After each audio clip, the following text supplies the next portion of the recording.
Shalom, shalom. Shalom, shalom. First and foremost, I want to give all praises, glory, and honor to Yahweh, Ba'ashem, Yahawashi, Ba'ashem, Rakakwadash. Double honors to the other apostles and the elders of Great Millstone who rule well and teach well through the Spirit. And a mighty shalom to the hopeful elect in the same Spirit, teaching this word and believing this word, Lord willing, that they continue to pursue their lot, which is being a loving and silent and virtuous wife. Lord willing, the Most have mercy on the other brothers and sisters that is not in the faith. The title of this lesson is Flame and Fire. You know, it's going to be the worst day for the wicked when Yahawashi come back. You know, I mean, man, you got to really believe in the Lord, man. I asked the Lord to guide me on what direction we was going to go. And I was going, go off of a chapter. And as soon as I get on YouTube, I see a brother talking about fire. And it was a video dealing with Donald Duck in an interview. And he was saying World War III. He's trying to make sure we don't get to World War III. And I'm like, dang. Flame and fire. I went to my notebook before I show you this. I heard him talking about World War III. Then I went to the brother Biblical Defenders, that's in Great Millstone, and he was doing a video on conductors. In Donald Duck, the United States just dropped $105 billion on semiconductors. Go look it up. Go look up semiconductors. Go look up, can semiconductors be used in humans? And it's made in pacemakers. It's a chip. And Taiwan is who America used to make these semiconductors. They really just spent $105 billion. Warren Buffett just invested in semiconductors. And Donald Duck just said, we gotta get on board because they're gonna make the best chips, and we want the United States to be the head of these chips, man. Donald Duck just said it, man. Right? He just said that they just dropped $105 billion on semiconductors to make chips. Right? Go look up, can semiconductors be used in humans? And then go look up semiconductors. I can actually do it with y'all. Right? So first I'll look up semiconductors. Right? And don't take my word for it. You go look for it. You look it up yourself too.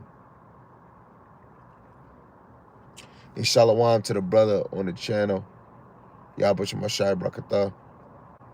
Using the heart to internally generate electricity from multiple hardware in the body. Right. But the reason why I'm even bringing it up is for what is actually spoken in Revelation, the 13th chapter, dealing with the mark, the MOTB, which is a physical device in order for you to buy and sell. You can't buy and sell unless you have this device. So I'm looking up semiconductors, and semiconductors are materials that can conduct electricity under certain conditions and act as insulators under others, making them the foundation of modern electronics and microchips. They are used in a wide range of applications, from computers to smartphones to medical devices, even in fields like renewable energy. Right?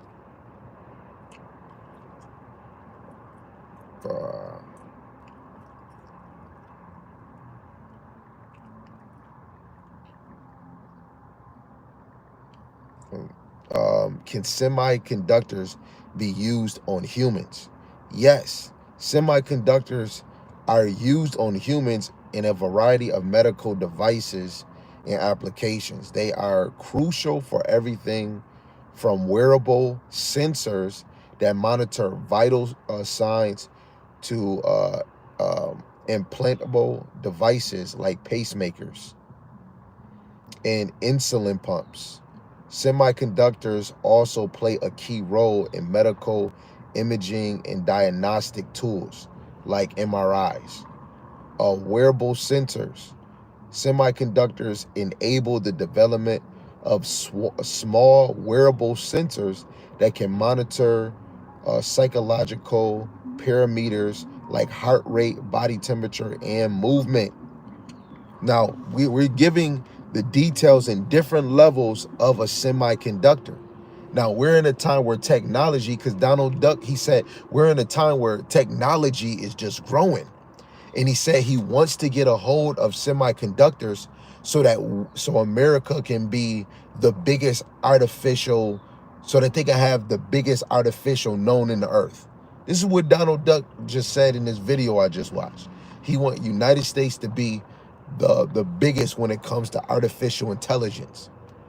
So yes, it's in these devices, these semiconductors, but if technology is growing and upgrading, they're going to try to make something new, which is going to lead us into Revelations, the 13th chapter, right? 13 verse 16 to 18, man. People just said in the comment section, I'm telling y'all what's going on. The body will become an energy source. So when you die, all your experience will be uploaded. Humans, well, you're in the clear. Just did a deal with Taiwan for $100 billion. Yes, that is a fact. But when we talk about prophecy, Revelations, the 13th chapter, let me just read that, and then I'm going to show you these precepts that we're going to go into real quick. Lord willing, this all through Spirit. This is Revelations, because this is a prophecy and this is a vision that John the Revelator seen. Revelations chapter 13, verse 16. And he calls of all, both small, great, rich, and poor, free and bond, to receive a mark in their right hand or in their foreheads, and that no man might buy or sell, save he that had the mark or the name of the beast or the number of his name. Right? And that name goes into the word psi, high, stigma, which is a physical prick, a mark. And that mark, when you translate it into Greek, it is the charagma, right? A badge of servitude to the Antichrist, which just going into that, you're taking this device to say that you follow the system of this beast that we're in their image, which is the New World Order. And they're going to make this mandatory, just like what they did with the sea biscuit, the biscuit without butter, the sea biscuit, the sea void, right? They was trying to make that mandatory, but that was a test run experiment. And then when they do this MOTB, it's going to be mandatory. This is a prophecy that John the Revelator is seeing this beast force people to take it, man. Revelations 20, if you don't take it, you'll be put to death. China just said that they want to beat America in making microchips. China just came up with a new joint. It's like a sticker, but you can, without like stabbing or cutting your brain, they can attach this thing to the tissue of your brain, and it's a chip device. China just made a chip device, and they're trying to upgrade it to make it the best and official. But right now they just used some person that couldn't walk and put it right on his brain tissue and working however the heck they doing it. But they're in mission, they're in mode right now, man. Right? Let me get this other precept, and again, I'm gonna show you these verses and we're gonna get into it, right? I think it's Proverbs. I want Proverbs. This is Proverbs 4 and 16. For they sleep not except they have done mischief, and their sleep is taken away unless they cause some to fall. So while we over here talking on this live, I just got done with work, right? About to go home, right? Either do a lesson or go to sleep or watch TV. They're working. They're plotting to make people fall Revelations 12 and 12, they have a short time. Yeah, they show that in Black Mirror. That is a fact.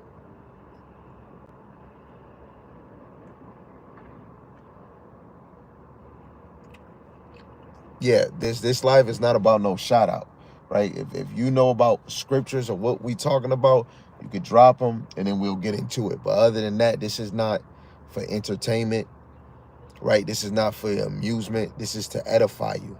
This is supposed to put the fear of the Lord on every man and every woman if you believe, right? This is not no damn game. Donald Duck is talking about World War III. Donald Duck is just talking about dropping $105 billion on making microchips so that America can be the top the top country of artificial intelligence. And we talking about a damn shout out. This is not a podcast, man. Right?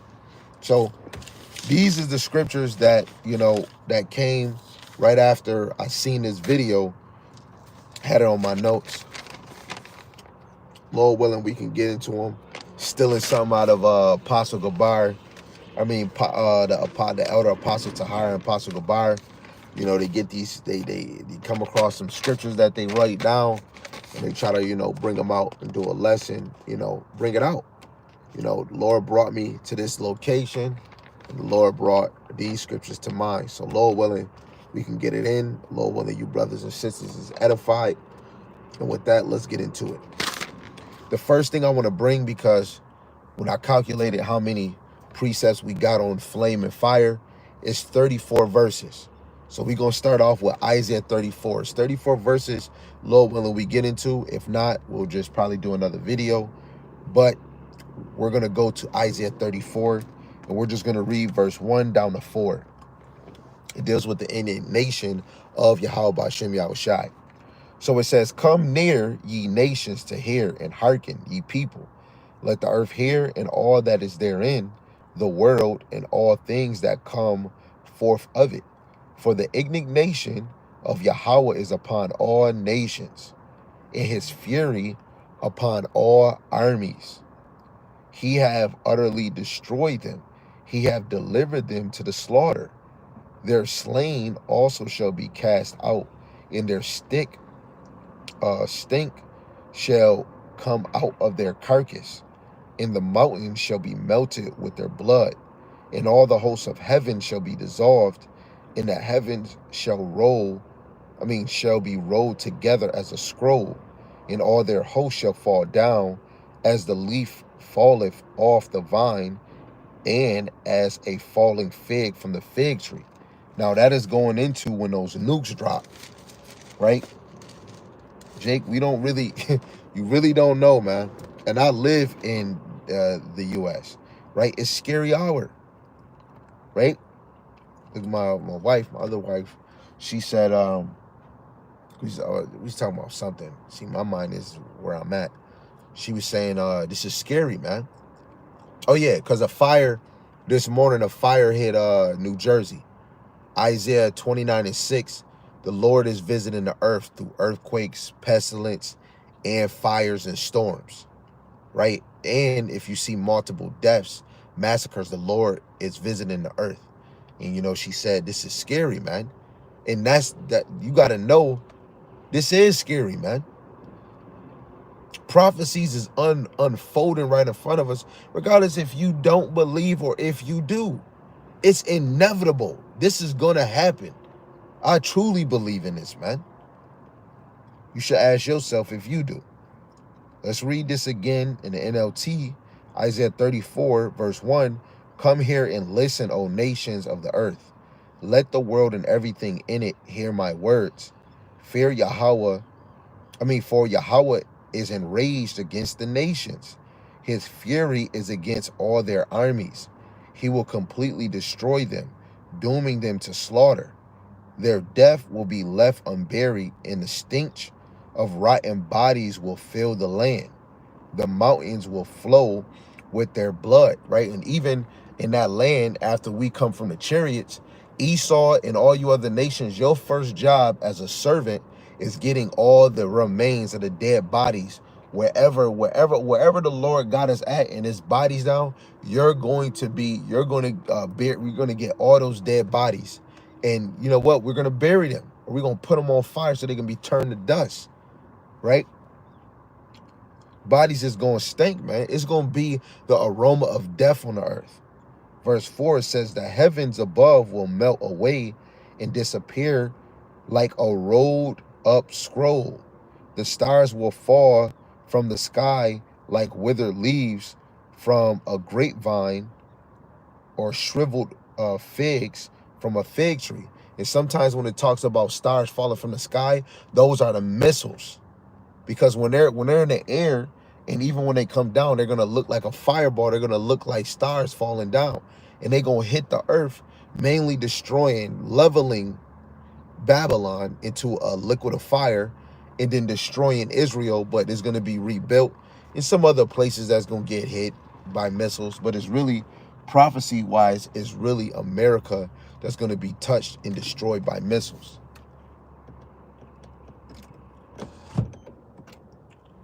Right? This is scary, man. The Lord is giving us the blueprint. So now, before we start with the first verse, let's go to this Jeremiah. This is the classic, because the prophets of old prophesied of this. And we just read Isaiah, and through the Spirit, he was prophesying of this day, man. This is Jeremiah 28, verse 28. It says, the prophets that have been before me and before thee of old prophesy both against many countries and against great kingdoms, of war and of evil and of pestilence. The prophet which prophesied of peace, when the word of the prophet shall come to pass, then shall the prophet be known that Yahweh have truly sent him. Then Hananiah the prophet took the yoke from off the prophet Jeremiah's neck and brake it.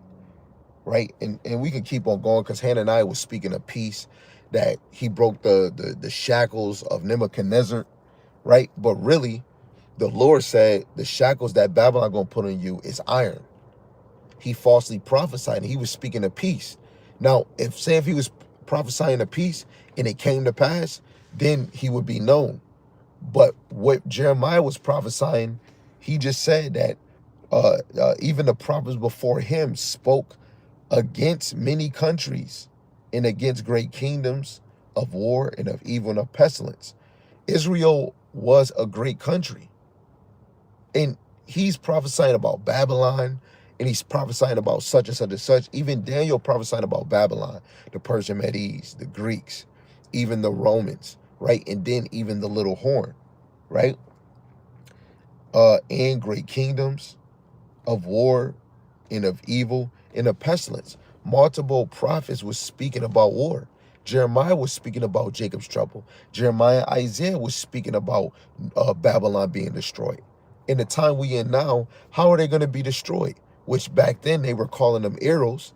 Second Esdras, the 15 and 16 chapter, they calling them arrows. But in the time we in now, we know that they're missiles. Right? It's going to be a terrible day, especially for the wicked. When Yahawashi come, it's going to be a terrible day for the wicked, right? So now the first verse that we have on the list, we're going to go to Luke, the 17th chapter.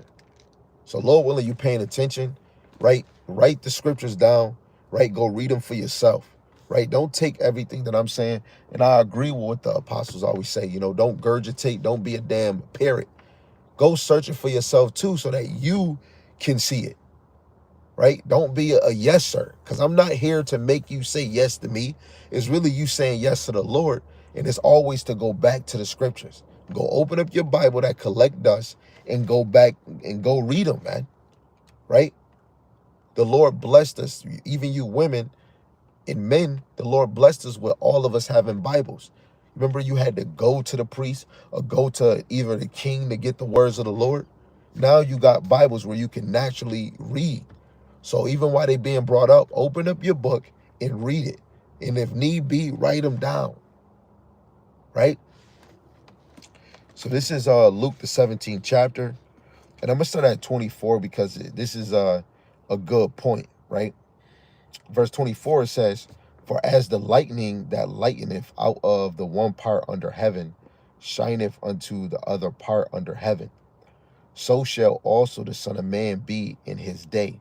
Right? And that's talking about the second coming of Yahawashi. When he comes back on the earth, is going to be the same way as how it light one part of the heavens or the earth.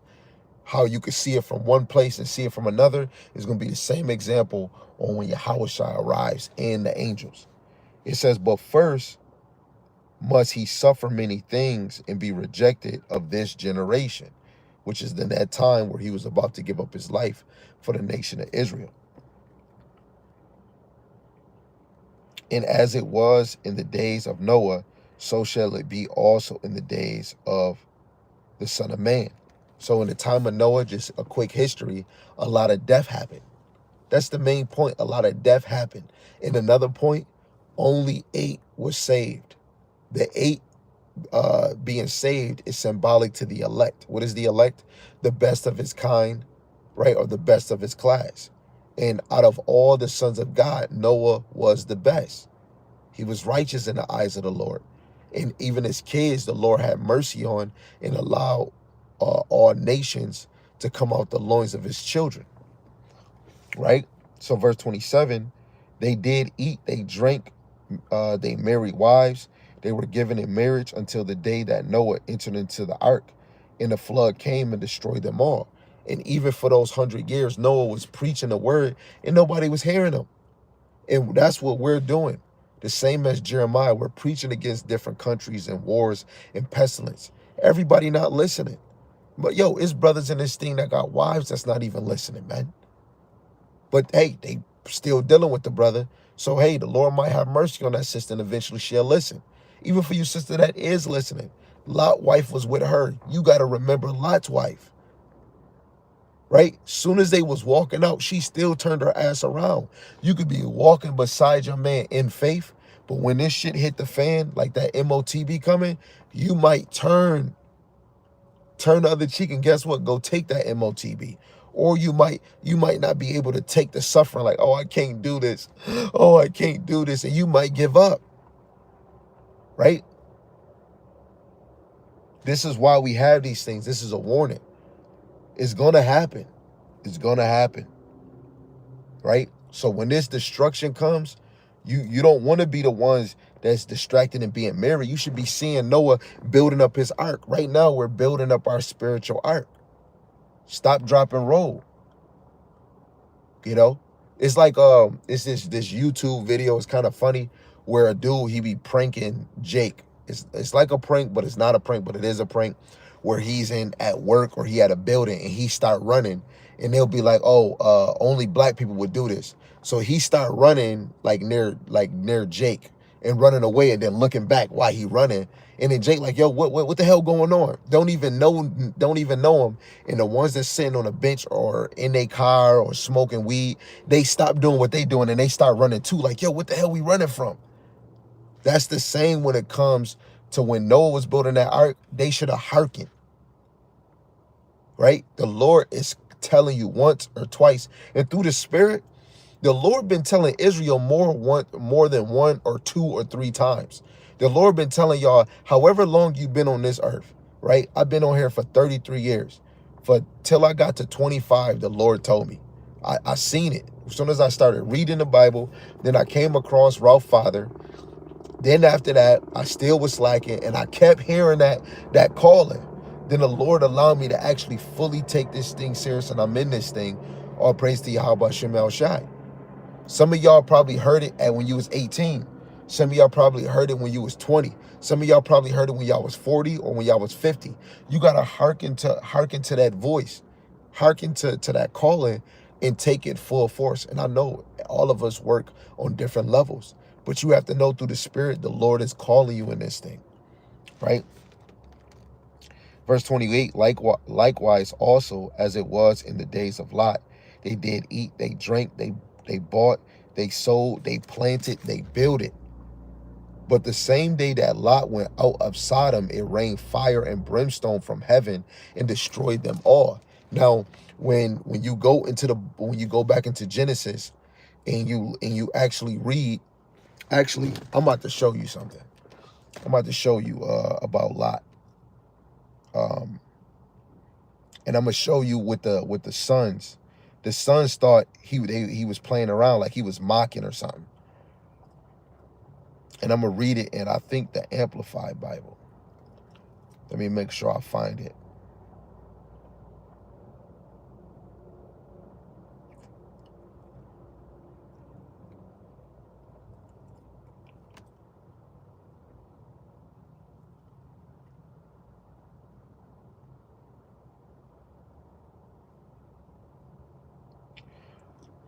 Okay, it's verse 14. So this is Genesis chapter 19, verse 14 in the Amplified. I was trying to see if it's saying in the NLT. The NLT, it actually do kind of say the same thing, but I'll read in the Amplified Bible. This is Genesis 19 and 14. You can read it KJV, please do. I'll start at verse 13. It says, "For we are destroying this place because the outcry for judgment against them has grown so great before Yahweh that Yahweh has sent us to destroy and ruin it." So Lot went out and spoke to his sons-in-law who were betrothed and legally promised, right? So they really didn't have sex with his daughters yet, to marry his daughters, and said, "Get up, get out of this place, for Yahweh is about to destroy this city." But to his sons-in-law, he appeared to be joking. And when morning dawned, the angels urged Lot to hurry, saying, "Get up, take your wife and 2 daughters who are here and go, or you will be swept away in the punishment of the city." And Lot hesitated and lingered. The men took hold of his hand, and in the hand of his wife, in the hands of his 2 daughters, because Yahweh was merciful to him for Abraham's sake, right? Because a chapter ago, Abraham was interceding on behalf of the righteous that's in the city from 50 all the way down to 5. And it was only Lot, his wife, and his 2 daughters. But as Lot actually died and those 2 boys, they died. But you don't see in this verse that the angels grabbed their hands. So again, he took Lot's hand, the wife hand, the 2 daughters, because Yahweh is merciful to him for Abraham's sake. And they brought him out and left him outside the city with his family. So the sons-in-laws, they thought Lot was joking. A lot of you black Latinos and natives, and you looking like other heathen, but you really Israelites, y'all really think the men of the Lord is joking. Y'all might think that this video is a joke. You might think that the elder apostles and the men of Great Millstone, right, and the other affiliates and the other one with the same mindset that's going out and constantly teaching prophecies, parables, dark sayings, and the milk, teaching the whole volume of the Bible, teaching in the name of the Lord. You really might think that this is a joke. And you could tell if you think it's a joke, because it's you making your call and election sure.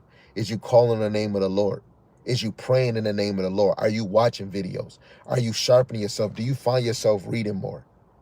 Right? Do you find yourself sacrificing your old habits? Do you see yourself growing? Are you seeing the prophecies revealing themselves unto you? Right? Let's not be proud. Let's not be cocky. Oh, yeah, man, that. And then on the other side, you're really not doing it. Because you got to know, every foul word that we might say or think, or a proud word, guess what, is being documented. Right? So check yourself before you wreck yourself. This is not no game. And the spirits of the Lord been doing this from this time all the way back. So you ain't fooling nobody in the spirit. The angels is documenting all of this, man. Even right now, the Lord got the power where the angels can come on this earth and you can't even see them. It's scary hour, man. So again, like he said in verse 29, but the same day that Lot went out of Sodom, it rained fire and brimstone from heaven and destroyed them all. So them sons-in-law and Lot's wife and everybody else in Sodom and Gomorrah and the 5 providence got destroyed. It's 50 states in the United States. 50 states. Come on, let's actually go to Google and look at a picture. Because I know, Jake, y'all like imagery. So let's imagine the United States.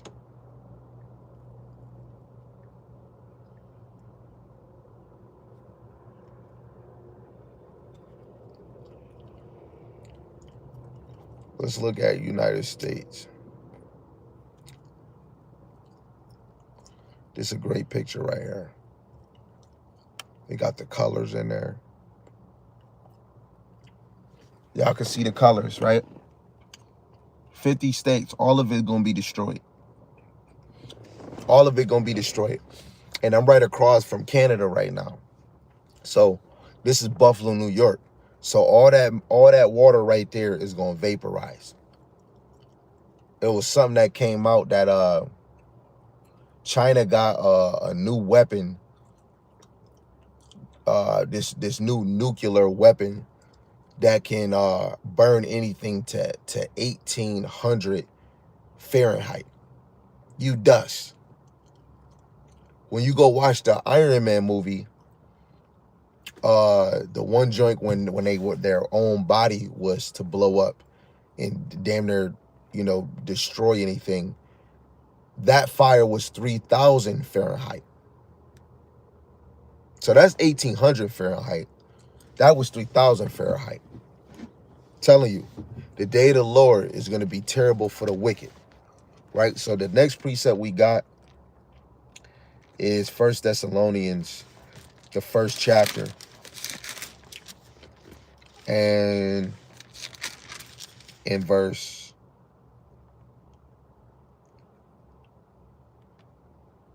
2 Thessalonians, the first chapter, and I'm going to start at verse 6, but 8 is the point. It says, seeing it is a righteous thing with God to recompense, to repay tribulation to them that trouble you, right? And so again, when we did a video about the deliverance of Israel, this is another indicator. If the other nations getting salvation, why is the Lord, which is Paul really speaking to the children of Israel, why is he saying about the people, is righteous unto the Lord to recompense tribulation to them that trouble you? How is the Lord speaking about all the people or the whole earth when you first go back into prophecy of your first major captivity all the way to your last captivity? And why did the children of Israel go into captivity that makes it different than all nations? Is because of their sin. No other nation went into captivity because of their sin. They just got conquered. Literally. What other nation was prophesied to Abraham that they was going into captivity because of this, and then they was going to come out Egypt with great substance? Only the children of Israel. I just had to make that point. Now, verse 7, and to you who are troubled, rest with us when the Lord Yahawashi shall be revealed from heaven with his mighty angels. Going back to Luke, the 17th chapter, he's going to be seen from, just like how you see a thunder from one side of the heavens or the one side of the earth from the other side. Where, like, I'm in New York. I'm in Buffalo, New York. And if I'm gonna be able to see him from right where I'm at, that means he's, whatever the chariot he gonna be riding is gonna be so big. Like the elders was going over last night, the Lord got chariots that can expand, that can go smaller. He got chariots that can cover the whole earth, right? That can cover up the whole United States if you want. Hey, don't take me. Hey, don't take me. You know what I'm saying? Don't take my words. Now, verse 8, it says, in flaming fire taking vengeance on them that know not God, and that obey not the gospel of our Lord Yahawashi Hamashiach. Now, first, when we read this verse, we need to know directly who's going to get that flaming fire of vengeance. The ones that know not God and the ones that obey not the gospel. So first we have to deal with who's going to get that first. This is 1 Peter's chapter 4.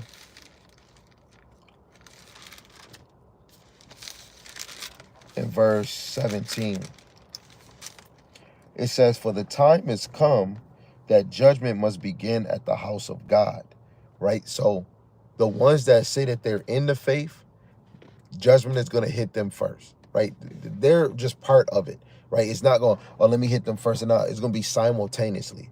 So you ones that say you are the faith, you're going to get hit with the flaming fire of vengeance, right? Because you obey not the gospel and you received it, right? To continue, it says, and if it first began at us, the ones that is in this ministry, right? What shall the end of them that obey not the gospel, right? So those that are in the faith, right? Wait, hold on. Verse 8, it says that know not God. Those would just be like people, regular pedestrians like I'm seeing right now, right? That are Israelites, that know not God, probably didn't even give a damn. And then for the ones that is in this thing but not obeying the gospel, right? That judgment is going to hit you first. Now, verse 18, it says, and if the righteous scarcely be saved, which is difficultly or barely, right? Like the skin of your teeth, that's how they're going to get saved, right? It says, where shall the ungodly and the sinners appear,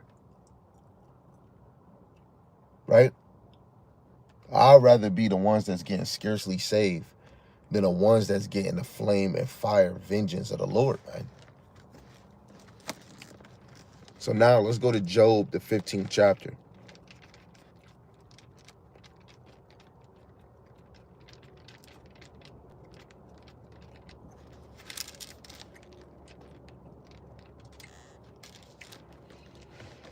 This is Job 15 and verse 29.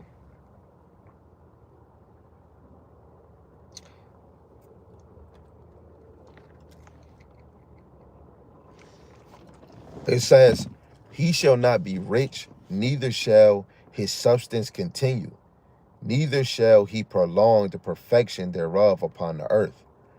He shall not depart out of darkness, the flame shall dry up his branches, and by the breath of his mouth shall he go away. Come on, man. Yo, the destruction of the Lord is going to be so vicious. You got the one in Zephaniah. Let's try to get this one in Zephaniah. I think it's Zephaniah 14, if I'm not mistaken. Let me see. Right there. I could be mistaken. Wait, is it Zephaniah or is it Zechariah? It might be Zechariah.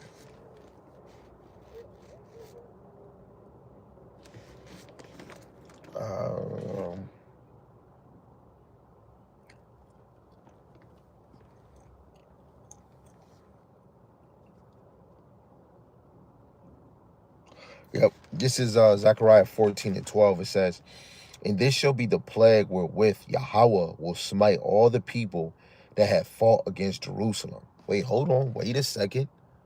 So now the Lord is going to smite the people that fought against Jerusalem. Zechariah 2 and 8. Whoever touched the apple of the Lord's eye. Who's the apple of the Lord's eye? The children of Israel. Right? First Maccabees 2 and 10. It's not one nation that hasn't touched our spoil. So Yahweh will smite all the people that have fought against Jerusalem. Their flesh shall consume away while they stand upon their feet. Their eyes shall consume away in their holes, and their tongue shall consume away in their mouth. Right? It's a video I did, I think, months ago. It was a cartoon where the dude, the fire melted his eye and his tongue. The day of the Lord, man, is going to be vicious. Going back to Job real quick.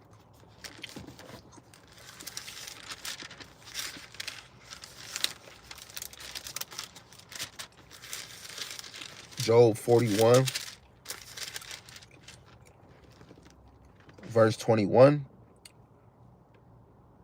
It says, his breath kindleth coals, and a flame goeth out of his mouth, and his neck remaineth strong. No, actually, because this goes into God's superiority. Let me read 19. It says, out of his mouth go burning lamps, and sparks of fire leap out. Out of his nostrils go smoke, and out of his seeth pot of cauldron, and his breath kindleth coals, and a flame going out of his mouth. Now, That made me think of 2nd Ezra, the 13th chapter, because symbolically it says this. It sounds like that, but in real reality, when Yahawashi come, whatever he says, you know, the chariot is gonna do. I think I got another one too I want to get. Let me see if I can get it. Let me see if I got it. It's in my head. I don't know if it's the right one. Is it Habakkuk?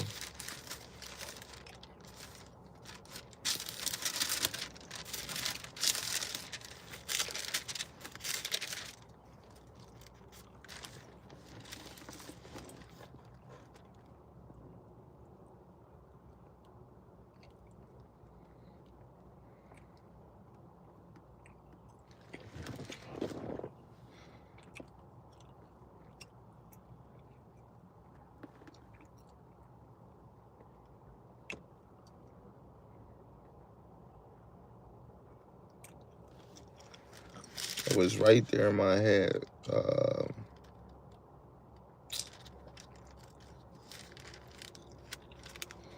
It might come back to me.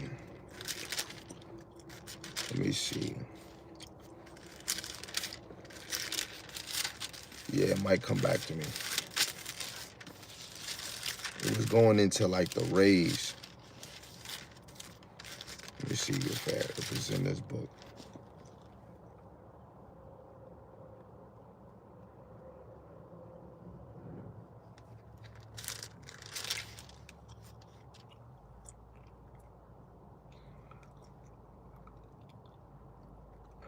Yeah, if I don't get it, I'll probably come back.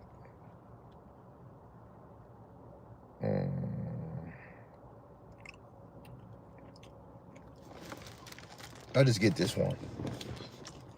Actually, because it might bother me. Let me make sure.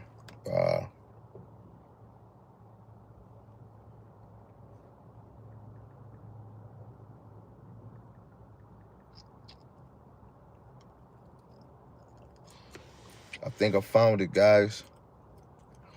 Wrong chapter, though. This was, no,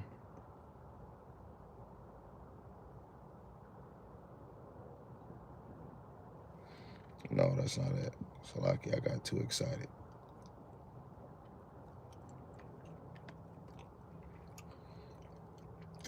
It's giving me Habakkuk chapter 3.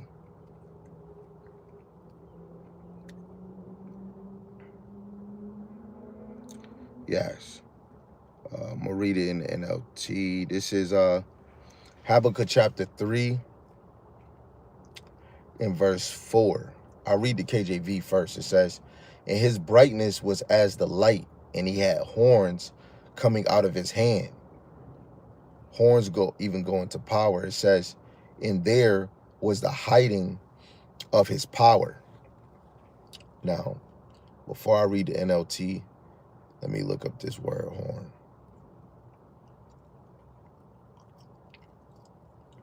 Oh, Strong's H 7161. Keren, right? So the word for horn is a feminine noun. The horn goes into strength, flask, a container of oil. Horn can be a musical instrument or a rays of light. Rays of light. When you go into Strong's definition, it says rays of life, rays of light, figuratively, power, right? When you go in the NLT, it says his coming is as brilliant as the sunrise. Rays of light flash from his hands where his awesome power is hidden. And when you go into the chariot, when we go back into when Moses had the law, the finger of the Lord wrote the law, it was really the chariot, the rays of light. You got two different type of rays.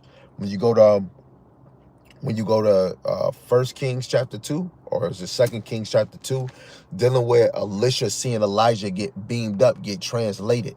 So you have I'm going to just say a righteous or a good ray, which is beaming you up in the chariot, and then you have the indignation or the fury of the Lord ray, which is going to destroy. Right? And that's amazing. So just remember what we just read with the ray.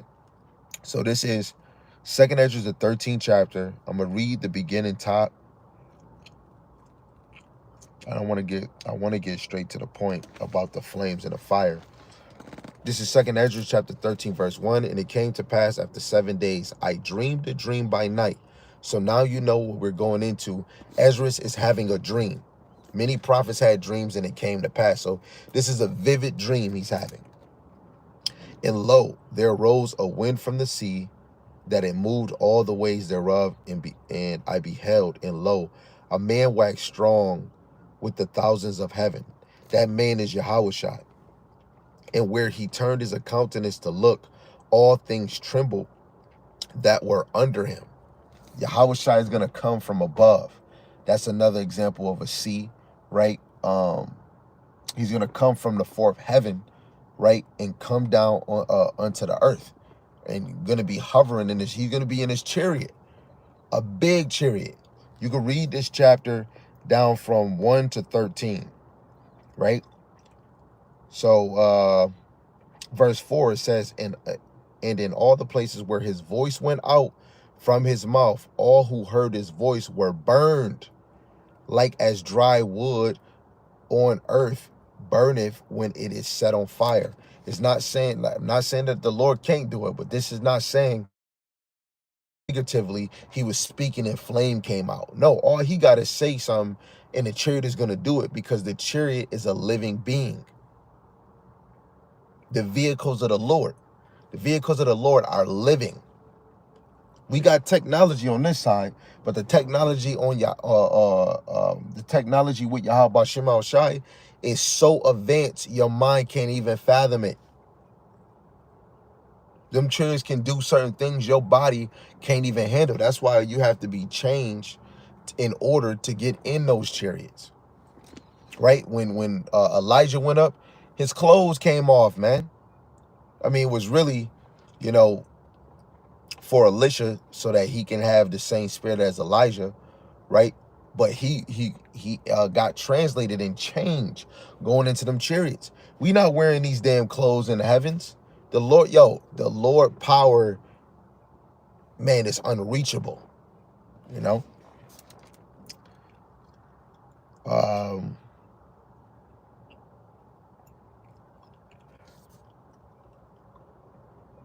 And after this I saw, and lo, there were gathered from the four winds a great multitude of people, uncountable, to subdue the man who came out of the sea.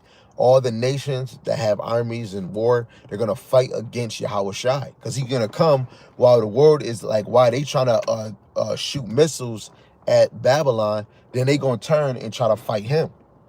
It says, but I beheld, and lo, he had graved himself a great mountain and flew up upon it.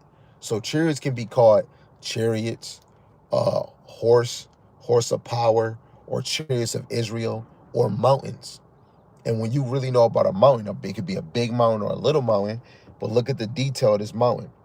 I endeavored to see the region or the place where out the mountain was graven, but I could not find it.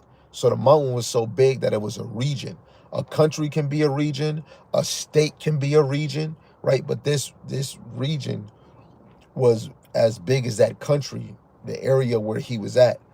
How much more on this side when Yahawashi come? Because this is the end. So Yahawashi gonna show out, right? This is the dream that he having. This is the end time dream that he's having of us. Really of Yahawashi. Take that back, of Yahawashi. Now, I'm gonna drop down.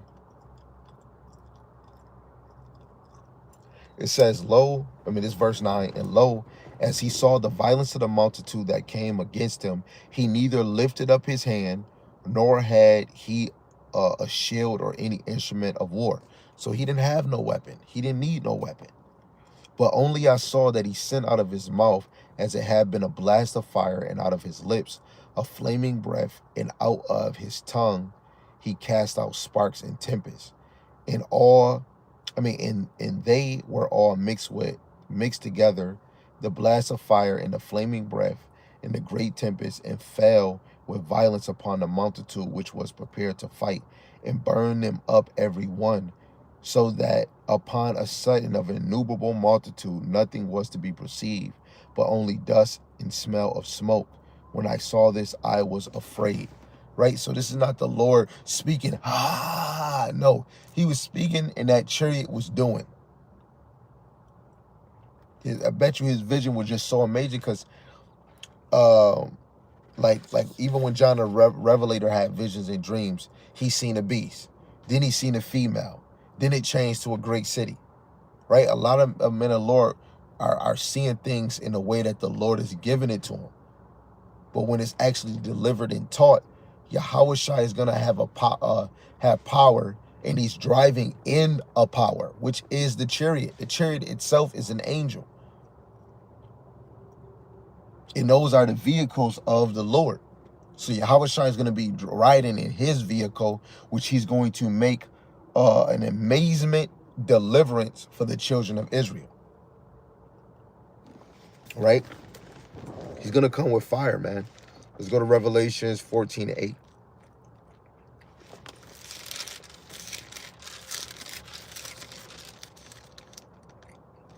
This is Revelations 14:8. And there followed another angel, saying, Babylon is fallen, that great city, because she made all nations drink of the wine of the wrath of her fornication. Well, this is in a vision of John the Revelator. He's seeing Babylon fall. Babylon is not falling right now. It's still in motion right now. But we see that this kingdom is dividing against itself. And now that we see it being divided, you supposed to be knowing that these scriptures is real. But if you can't even see it, the Lord still have you sleep. You're still in a sleeper state. Oh, brother, I don't know prophecies, but I know you got to keep the law. If you're not trying to hear the prophecies, if you're not trying to meditate on them and prepare yourself, and you worried about fixing your own righteousness just with law, and just not just naturally applying it within your life, right? Teaching the people the name of the Lord, building them up on faith in the Lord, and then while you doing that, teaching a whole volume of the Bible. That's what we supposed to be doing. Not just hold on that. Let me hurry up and teach you this law. We couldn't even keep it 100% in the time when the Lord gave us the first covenant. So even in this side, we're worse than our forefathers, but we supposed to to the best of our ability, keep the law to the best of your ability, but we can't keep it 100%. So you supposed to be moving to teach the whole Bible, right? I'm not trying to just teach one book, one verse, only the Apocrypha, or only the New Testament, or only the Old Testament. I want to teach the whole thing. 7 days out the week, 30 days in the Hebrew calendar, so-called 365 years in Esau's calendar, so-called, but we supposed to be trying to teach a volume of this puzzle, the volume of this book. Today's lesson might not be the same as yesterday. Sometimes it might be a lammy, or it might be a continuation. Monday is not Tuesday. Tuesday is damn sure not Wednesday. So sometimes the Lord will put a spin on you to go different. I really thought I was going to do another Israel is going to be delivered only part 2. But the Lord brought me to something else. Flame and fire is coming. So what should we be doing? Preparing yourself, getting all your spiritual devices or protective tools to help you, to prevent you from catching on fire. See how our word play that? Take it, use it, run with it, like a relay. Let's go to Isaiah 33:12. This is Isaiah 33:12.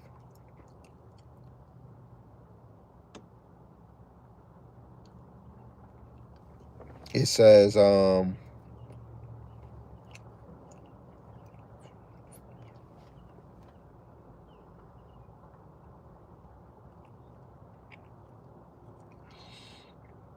Okay.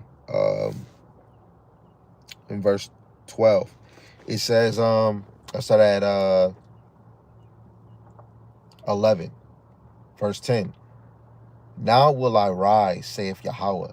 Now will I be exalted. Now will I lift myself. Now will I lift up myself. Ye shall conceive chaff. Ye shall bring forth stubble. Your breath as fire shall devour you. And the people shall be as the burning of lime. As thorns cut up, they shall be burned in the fire. Come on, man.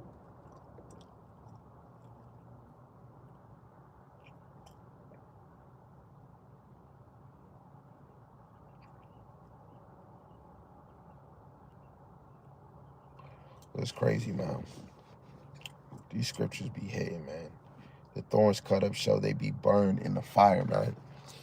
Right now, when you go into these scriptures, we actually have the blueprint. This is a cheat code. The scriptures is the cheat code to prepare you. Yup, the volume of the book.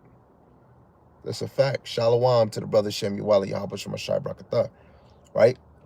The Lord have given us this whole book, right? He have given us the blueprint, aka the cheat code. I know y'all played Tony Hawk Pro Skater 3. Those cheat codes was working.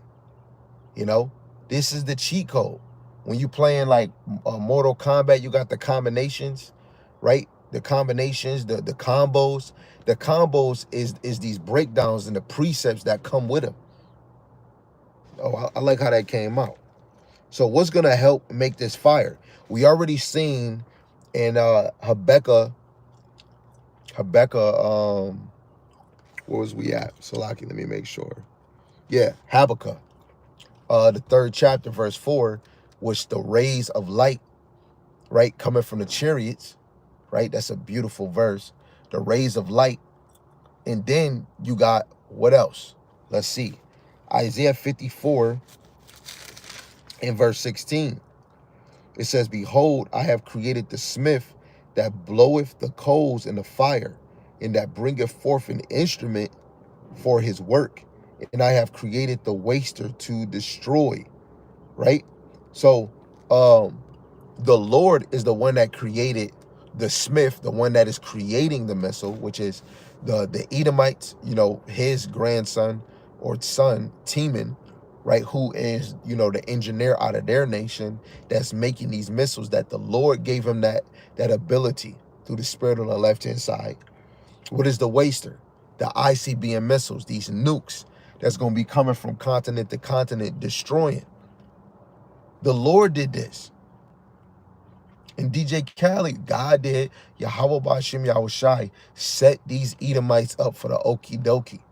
Verse 17, no weapon that is formed against me shall prosper. That's only for the elect. These missiles is not going to touch the righteous. We already read in 1 Peter 4 and 18 that they're going to be scarcely saved. And it's going to be scary. Like you seeing the missile, just like seeing an airplane. You seen an airplane in the air? Imagine that being a missile. And you see it and it's like, dang, oh, where's the Lord? Yo, that's how it's going to be, man. And it's going to probably be even worse than just that example. So no weapon is going to prosper against the righteous. And every tongue that shall rise against thee in judgment, thou shalt condemn. This is the heritage of the servants of Yahweh, and their righteousness is of me, saith Yahweh. Right?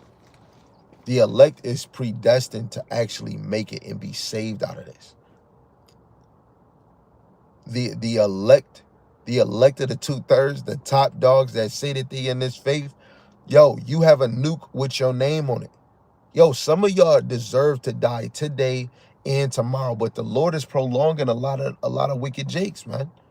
Just for the MOTB, just for Jacob's trouble, and for the nukes. The Lord wants y'all to catch it, man. He wants you to catch hell on this side. Some of y'all, the Lord is prolonging your time so that you can see you coulda, you shoulda, but you wouldn't have. That's crazy. Yo, when you go read Jeremiah 28, Hananiah falsely prophesied. Jeremiah, the Lord spoke through Jeremiah and said, yo, the Lord didn't send you. And then the Lord said through Jeremiah, the 7th month of this year, you gonna die. Then it even says the 7th month, he died. So the Lord allowed this man to live throughout those 7 months. I could imagine, I just saying, because some of Jake out is in this thing, they probably truly not repenting. Just imagine how this man heard that. Was he even trying to repent? Did he feel like, oh man, when you read it, you don't hear nothing about Hananiah like, oh my goodness, that's gonna really happen?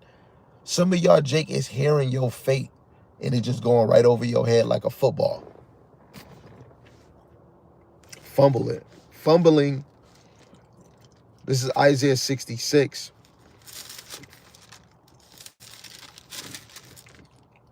Verse 15 and 16. For behold, Yahweh will come with fire, and with his chariots like a whirlwind, to render his anger with fury and his rebuke with flames of fire. For by fire and by his sword, his weapon, will Yahweh plead with all flesh. Really, yeah, of course, those is that nukes, them chariots, and Yahawashi and the heavenly angels. And the slain of Yahweh shall be many. So the Yahweh Shai is going to have the biggest death record in the earth, because I know America, they like keeping records. It's going to be the biggest massacre when Yahweh Shai come on and say, oh, you can't speak about that about the Lord. Y'all are stuck on one chapter in the gospel and thinking ain't going to be no terror when Yahweh Shai come back. You're not serving the real Lord, because he's great and terrible. Exodus 15:3, the Yahweh is a man of war. Yahweh Shai is coming in the flesh as a man of war. This is Wisdom of Solomon, the 18th chapter.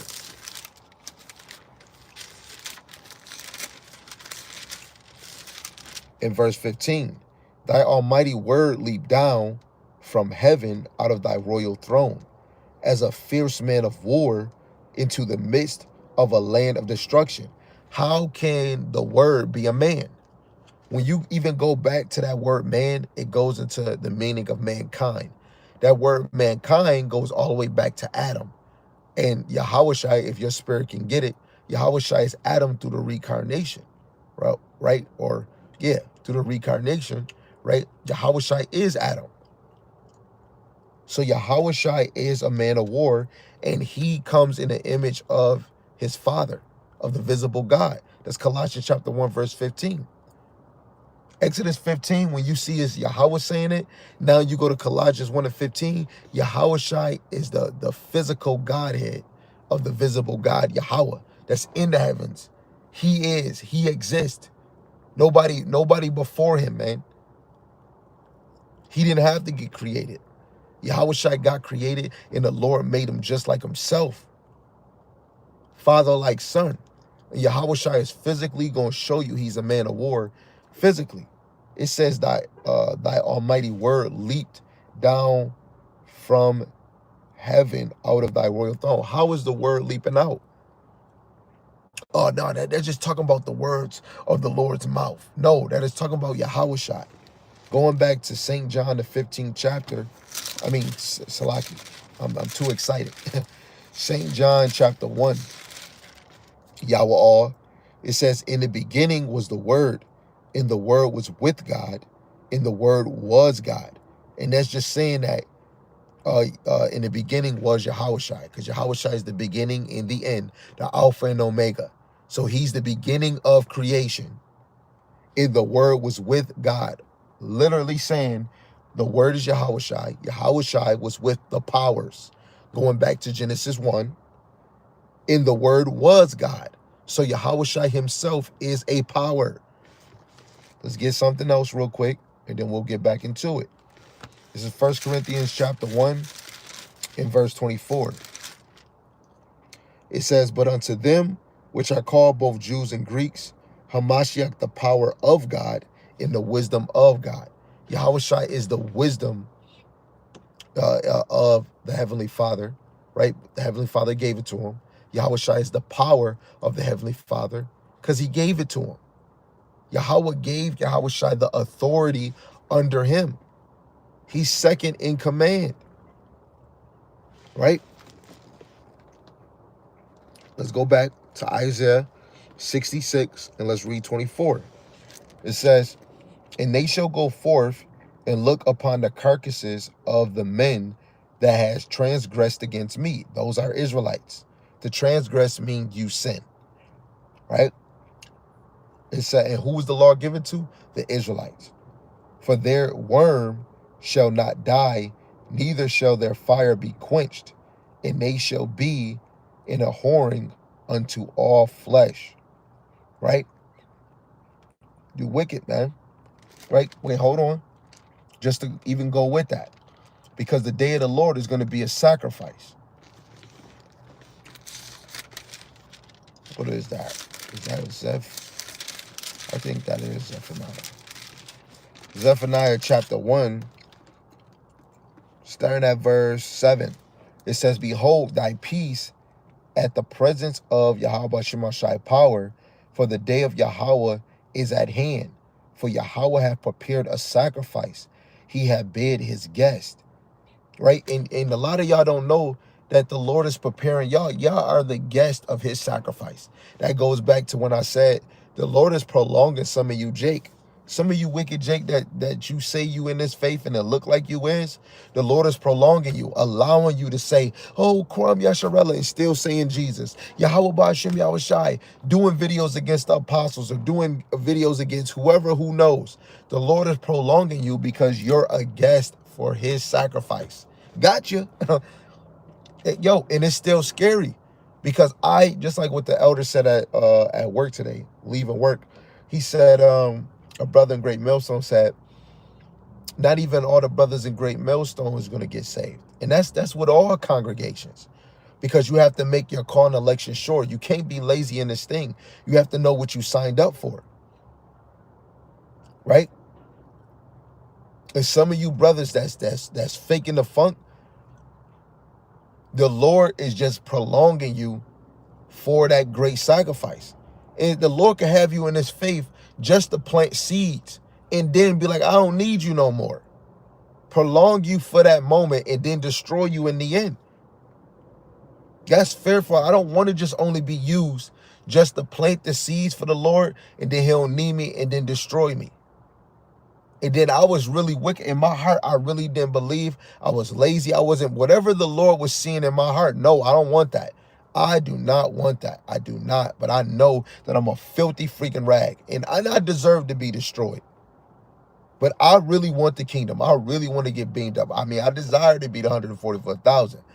You know, but the level I'm on, I might not be. You know what I'm saying? But 144,000 is teachers. And I feel like I am. But that's just because I feel it. What am I going to do about it? Work hard, grind like a pro skater, do even better, man. Compel, like I feel like I gotta do it. Like it doesn't matter if it's 1, 2, 3, 4. I gotta do this. Then I gotta, if because I wanted a family so bad. I wanted this, I wanted that. Now the Lord gave it. I gotta shake the hand on them too. I gotta make sure that they in this thing too. I'm a man of the Lord, man. Feeling all stern like Yahawashi. You got to be even all stern even on yourself sometimes.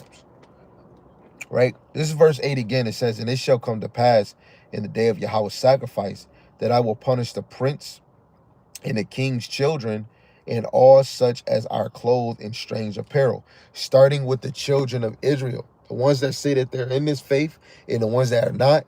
A lot of y'all are wearing strange apparel.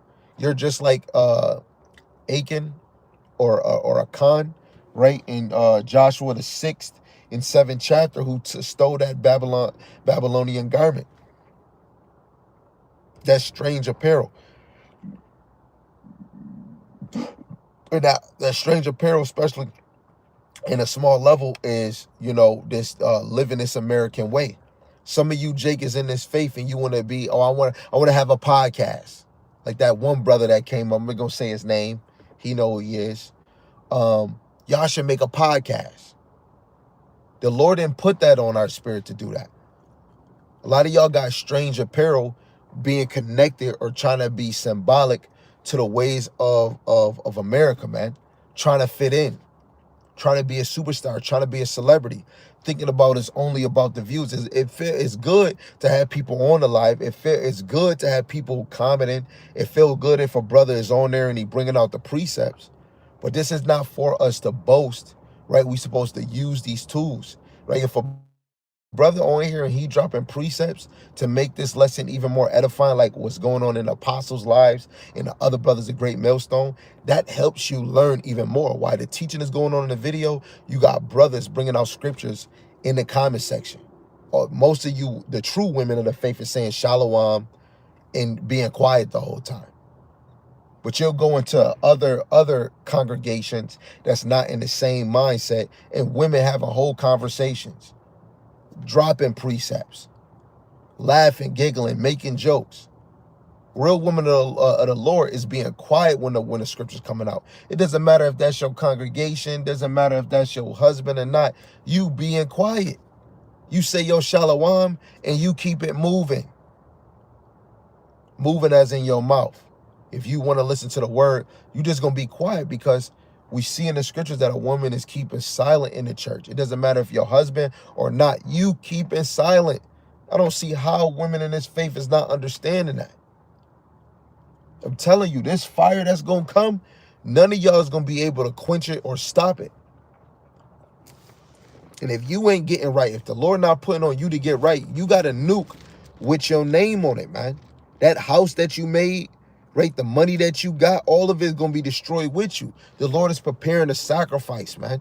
And a lot of y'all, starting with the ones that say they are the faith, the ones that are not, and you Edomites, you test tube,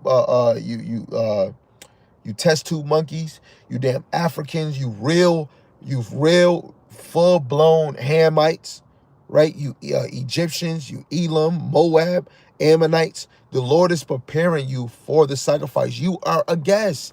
Go get your handkerchief, your napkin, put it in your shirt. You gonna eat a delicious missile like Jim Carrey in The Mask. If y'all never seen that, go on YouTube and type in Jim Carrey swallow a bullet, I think, or a bazooka. I think it was a bullet. Maybe, no, it was a bomb. He swallowed a bomb. Y'all gonna swallow a nuke and you're gonna be destroyed, man. They talking about World War III. You be shaking in your boots through the spirit and doubling up, making haste to turn to the Lord. This is Revelations 15:1-2. And I saw another sign in heaven, great and marvelous, 7 angels having the 7 last plagues, for in them is filled up the wrath of God. And I saw, as it were, a sea of glass mingled with fire. This is talking about the firmament, and really the Yahawashi and the elect is going to be above the firmament, and with the chariot having a glass on it, we're going to be able to look down and see this place being mingled with fire. We ain't gonna be able to be down here. The Lord he's so plain, he got to set up. Soon as the missiles touched down and he gathered all the elect and he did his duty, we're gonna go up right above the firmament and watch, just like a movie with popcorn. Be with the Lord. And Psalms 126, I'm gonna get that. Verse 2, mingle a sea of glass mingle with fire, and them that got in the victory over the beast, over his image, and over his mark. Revelations 13, that physical device. We got victory over it, man. Over Esau, you mother sucker, his image, the new world order, in the charagma, this new system. They even said that when this dollar collapsed, they can't even wait to usher in a new system. The ones that's gonna overcome it, man, you getting the victory. And it says, over the number of his name, which is the psi high stigma, stand on the sea of glass, having the harps of God. Right? Come on, man. Let me get this too, right? Because when that all happens simultaneously, even just getting beamed up. This is Psalms 127. 126, verse 1 and 2. Then Yahweh turned again the captivity of Zion. We were like them that dreamed. Then was our mouth filled with laughter, our tongue with singing. Then said they among the heathen, Yahweh have done great things for them. Right? When you go back to Revelations 15, let's get that real quick. Verse 3, you see how they just said in Psalms 127, they were singing? What he said? He said, and our mouths was filled with laughter and our tongue with singing. Now, starting with the 144,000, let's see what it says. Revelations 15, verse 3. And they sing the song of Moses, the servant of God, and the song of the Lamb, saying, Great and marvelous are thy works, Lord, God Almighty, just and true are thy ways, thou King of the saints. They're going to be singing. You know what I'm saying? On top of the firmament, we gonna be like, oh man, that was a dream. Oh man, oh my. Then laughing, maybe not that stupid dumb laugh, but laughing and then singing, and then the song of Moses, right? The song of the Lamb, which through the Spirit, the 144,000, the true men, you know, outside of the other part of the 144,000 that's in the spirit world with the Lord. Right? And then you got the ones that's on the earth. They're through the Spirit singing a song. Which is singing a song? Bringing forth the doctrine of the Lord. The parables, the dark sayings, the prophecies, the milk, the wisdom, right? The poetry of Yahawashi Yahawashi. That's the song that they singing through the Spirit. But when we with the Lord, we're gonna be singing while we with the Lord, being delivered. I want that, man. What they say in the commercial, I want my money, I want it now. I want my crown, man. I want it. Like the Yahawashi, he tell me this, and it's stuck in my head right now. When he actually came around brothers in the faith or talked to a brother in the faith, he was like, man, I want to get beamed up. That's what he said when he started talking to a brother that was in this faith when he first started. I want to get beamed up. I want that right now. I want to get beamed up. I want to get beamed up. You should be, man, we want to say that. I want to get beamed up. You know?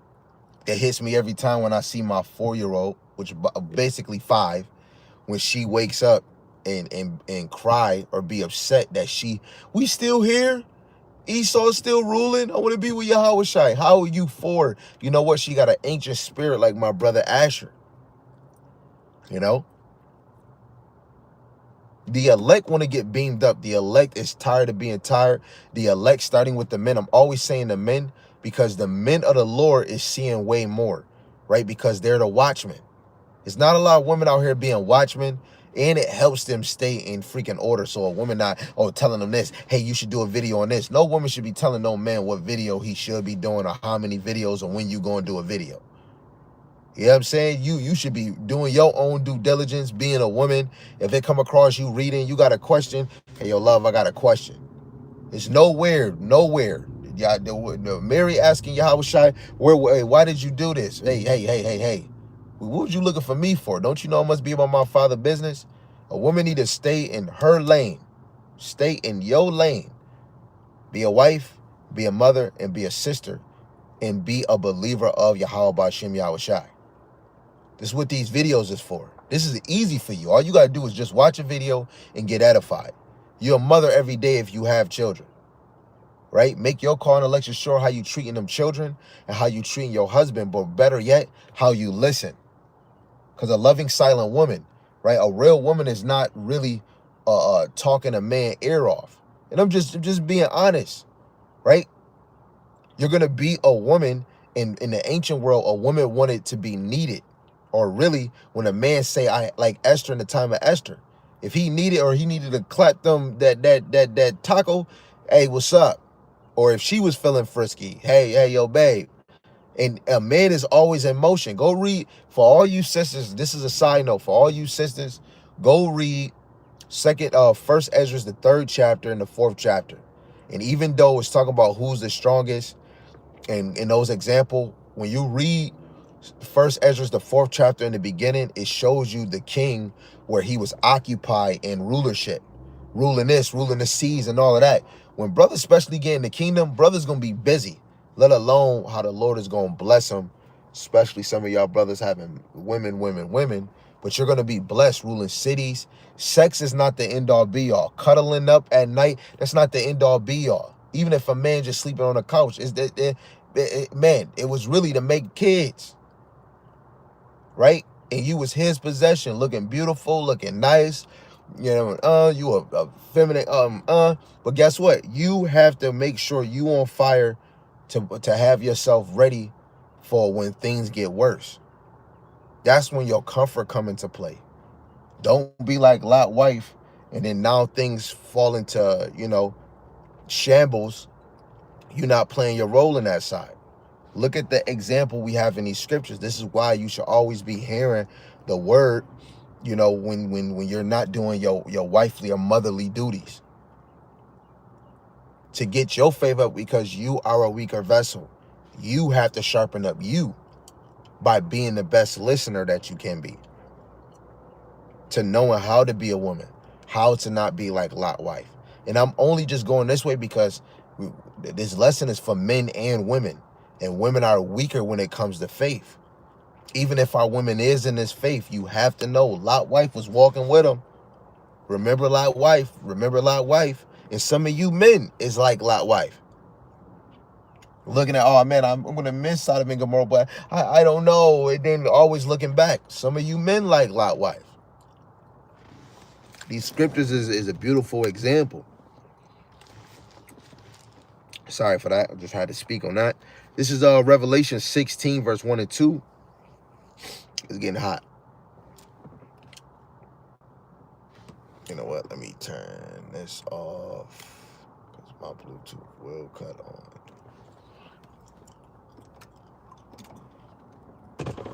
on. Oof.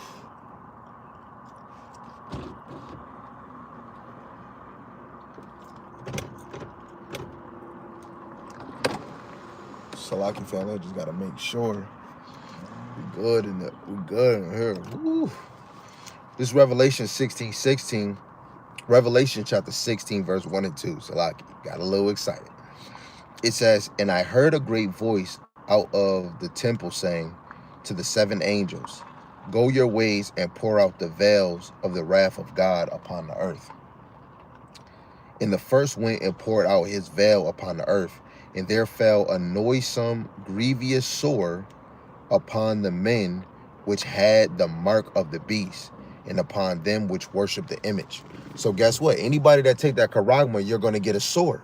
And we just was reading about semiconductors. If you didn't hear the beginning of this lesson, you just started in the beginning. But semiconductors are chips that Donald Duck, which United States, they just dropped $105 billion to make semiconductors and have Taiwan make them, so that America can be the top artificial intelligence. If we get this device, it's going to cause you to have radiation in you. Like an iPhone, what they said on, you can go on YouTube and other websites, iPhones push a lot of radiation. I think more than a damn microwave. You got the Apple Watch, radiation, or smartphones, radiation. A lot of electronics push radiation, right? When you got all the Wi-Fi on, all your TVs on, depending, because everybody can be different. The Lord is covering us. So now some people, they might have health problems, and a lot of brothers that's in this faith turn off everything electronically in their house when they go to sleep. Everybody can't do that because of health wise. Some people might need some soothing sound to go to sleep. Some people might need defibrillators to breathe, or oxygen, so it's understandable. But radiation is coming out of a lot of devices. Lights push off radiation. Your light bulb, the certain type of energy. I'm not deep into all of those things, but radiation is coming out of a lot of electronics. And that's why, a lot of us, your immune system feed off of it in a negative way. I think I heard an elder say this is why some people be in a mood change, because they might be around too much radiation, getting headaches, feeling sick a lot. Sometimes it could be radiation. When you get cancer, they hit you with a high level of radiation to kill off cancer. That is crazy, So This sore, you're going to be hit. Some people might be hit with cancer when it comes to this MOTB. When they took the sea biscuit, the sea avoid, people were getting sick. Some people had phones connected to their arm, and they put in metal things. Some people talk about nanotechnology. They put pork in it. They put a lot of things that they just put together, and it's in your arm. It's in your body. The fluid vacuum, the vacuum, that got different elements and different ingredients in it. We're not living in a captivity that's trying to save you. And when you go to a lot of other countries, now you do go to certain countries, like I think somewhere in Africa, where you got to get certain shots, but not all countries make you get the damn shots that this damn America would do, or Babylon, right? Through the spirit, I'm just saying through the spirit, how I'm right here and everybody is out here fishing. I just see two Jakes that just pulled up with a fishing rod, and that just hit me. This is what these lessons is for. You know, brothers, continue to fish. This is a sidebar. I'm still in a book from out the elder, like a thought come to mind. I'm seeing something, and I'm just saying it. Brothers, continue to fish while you can, because in a minute they're gonna cut us off from teaching this word. Fish as much as you can, however the Lord moves you. You know, if you got one video in you, make it, hey, mean it, get serious in it, right? If you're doing 3, doing 4, be serious about it when you're doing it. And then whatever you teaching, make sure you living it and walking it to the best of your ability. Just saying that. There's fishers out here. Let's go to Revelations, the 18th chapter, and verse 6. It says, reward her even as she rewarded you, and double unto her double according to her works. And then the cup, which she hath filled to her double. This is talking about mystery Babylon, or daughter Babylon. So the Lord is saying, reward her as she rewarded you. And that's what Yahawashi is going to do on behalf of the elect, right? But it was predestined. Yahweh set this up, right? Verse 7, how much she have glorified herself and lived deliciously. So much torment and sorrow give her. For she saith in her heart, I sit a queen and am no widow, and shall see no sorrow. Therefore shall her plagues come in one day, death, mourning, and famine, and she shall be utterly burned with fire. For strong is Yahawashi power, who judgeth her. So death is coming to America, man. And I'm living here. So don't, oh man, brother, why you say this when it's coming? Brother, I'm living here too. Worry about going in them scriptures and see why the Lord's saying, because we're living in his prophecies that he made, that he set up for us. There's no way getting around it. It don't matter what country you go. You got to have to fear the Lord. Like, say if you go to a whole nother country, the Lord destroy your ass right there, man. This is the end game, man. And I ain't talking Thanos. This is the end game. Yahawashi coming back, and destruction is on its way. America is on the you know that retarded baby toe that's turned sideways?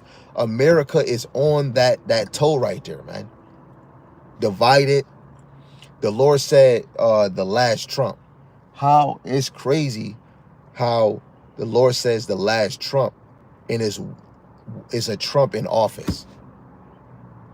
You can't make this up. Let's actually get that verse.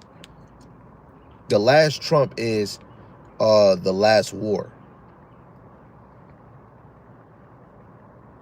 Really going into World War III. This is 1 Corinthians chapter 15, verse 52.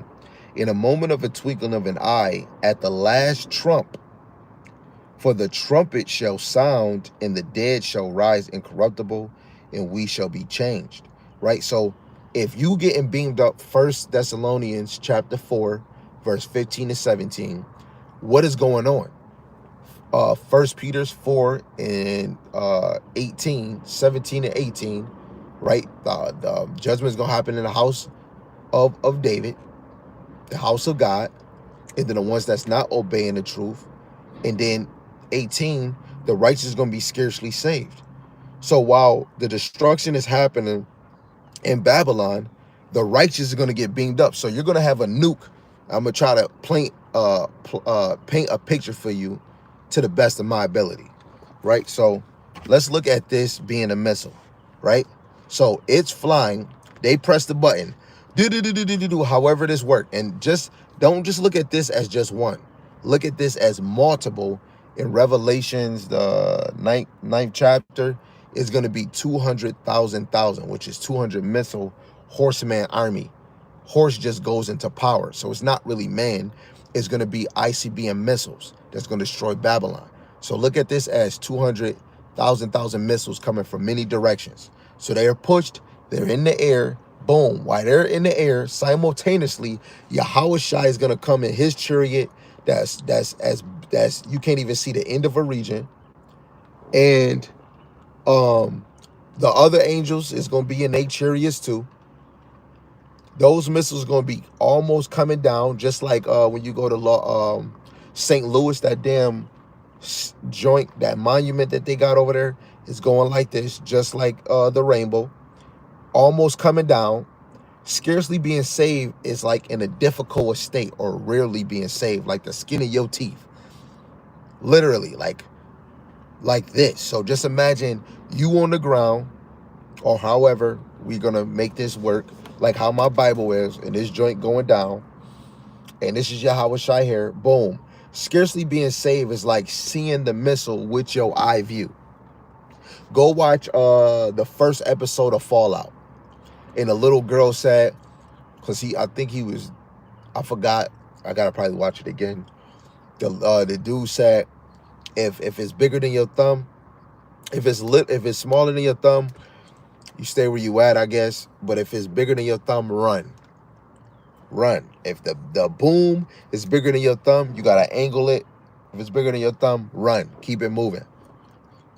So at the end of the day, that's how it's gonna be. Or it could be another example where one missile can land right near your city. I'm in Buffalo. So say if it hit all the way in, if it hit in Cheektowaga, let's say Lockport. Damn, Lockport, you still get the aftermath. But let's just say it landed in Lockport. Boom!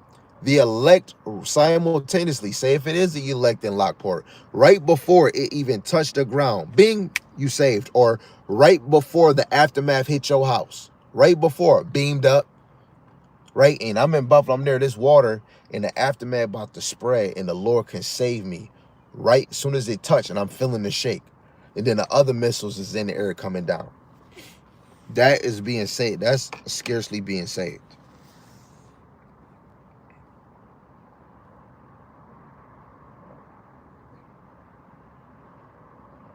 So these missiles, when you go into Revelation 18, it's going to take 60 minutes just to destroy Babylon. Right? So again, the last trump, 1 Corinthians 15:52, you're going to be changing the twinkling of an eye at the last trump. Isn't that crazy? It's a Trump in office. In the last Trump, you're going to be changing the twinkling of an eye? Yahawashi undefeated, man. Just go back to Luke, and let's go to the 3rd chapter.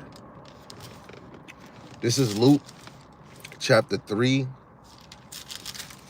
and verse 17. It says, whose fan is in his hand?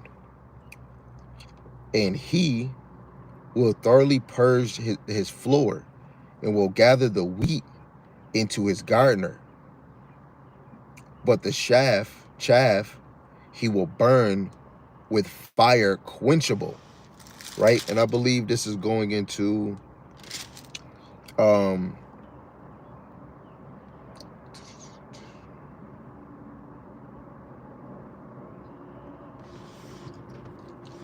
gonna hit that in the NLT too. We're gonna get it all. We're gonna get as much as we can before I leave. This is Luke, the 3rd chapter, again, in verse 17.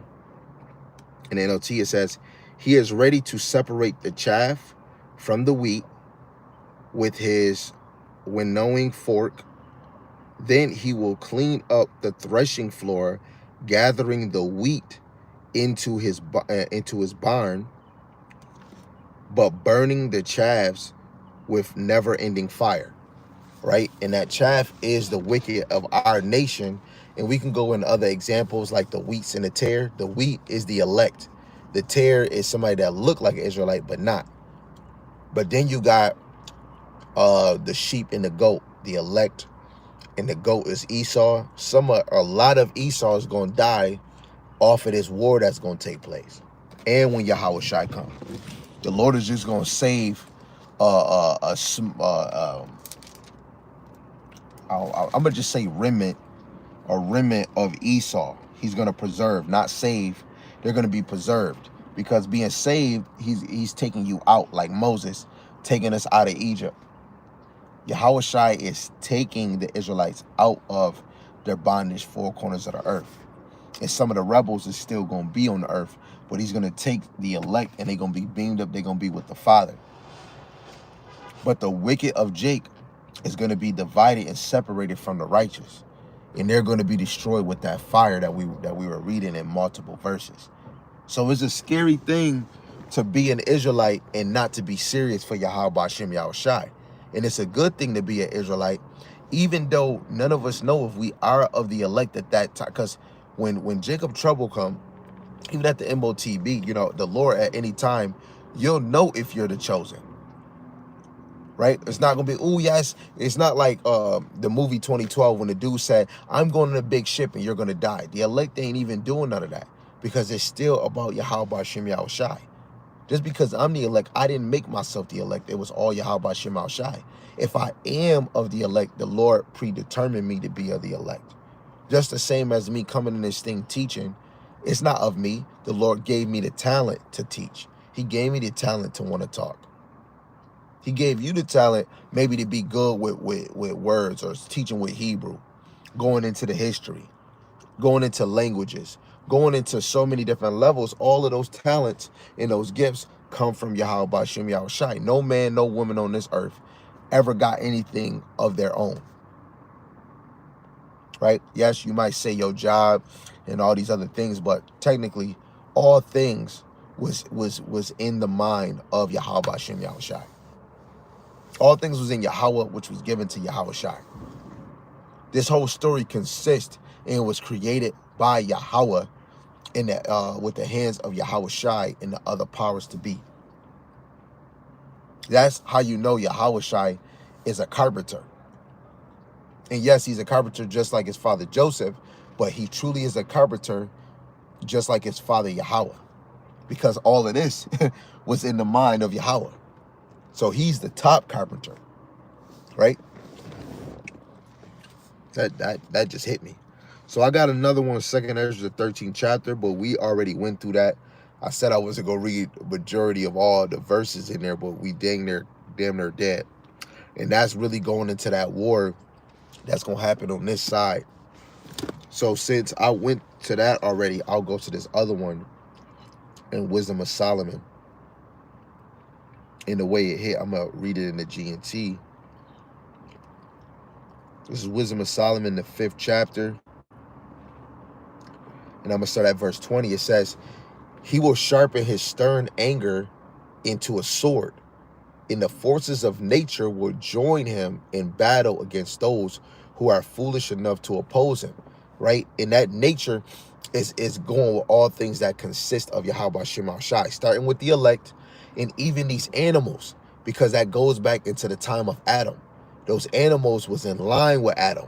So when Yahawashi come, we talking about humans, because the Lord is dealing with humans. But the animals the Lord is connected to too. So them animals, just imagine what's going to happen when all power cut out. Yo, Esau ain't going to be able to hold them animals in the zoo. A gorilla, a lion. In whatever city you in, if you got a zoo, this is why you got to make your call and election sure. Let alone you're going to be moving through the city. You might be on the run. Hey, you might come across some monkeys, some zebras, and Lord willing, if you are of the elect, you'll be able to probably speak to them animals through the spirit like Dr. Doolittle. Adam was the first Dr. Doolittle.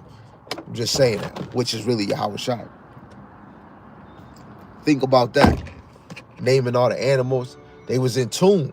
You got numbers 23. Number 23. Number 23. When Balaam was on the donkey, or was it Balak? I might be mistaken. It's probably Balaam. When he was on the donkey and he beat the donkey, it didn't recognize that it was Yahweh right in front of him, but the donkey recognized, and the Lord made the donkey speak, and the donkey started talking to him. Dr. Doolittle, man. Verse 21, it says, bolts of lightning will strike right on target as if Yahweh Shemashai had made a bow out of the clouds and was shooting arrows. Really talking about those missiles,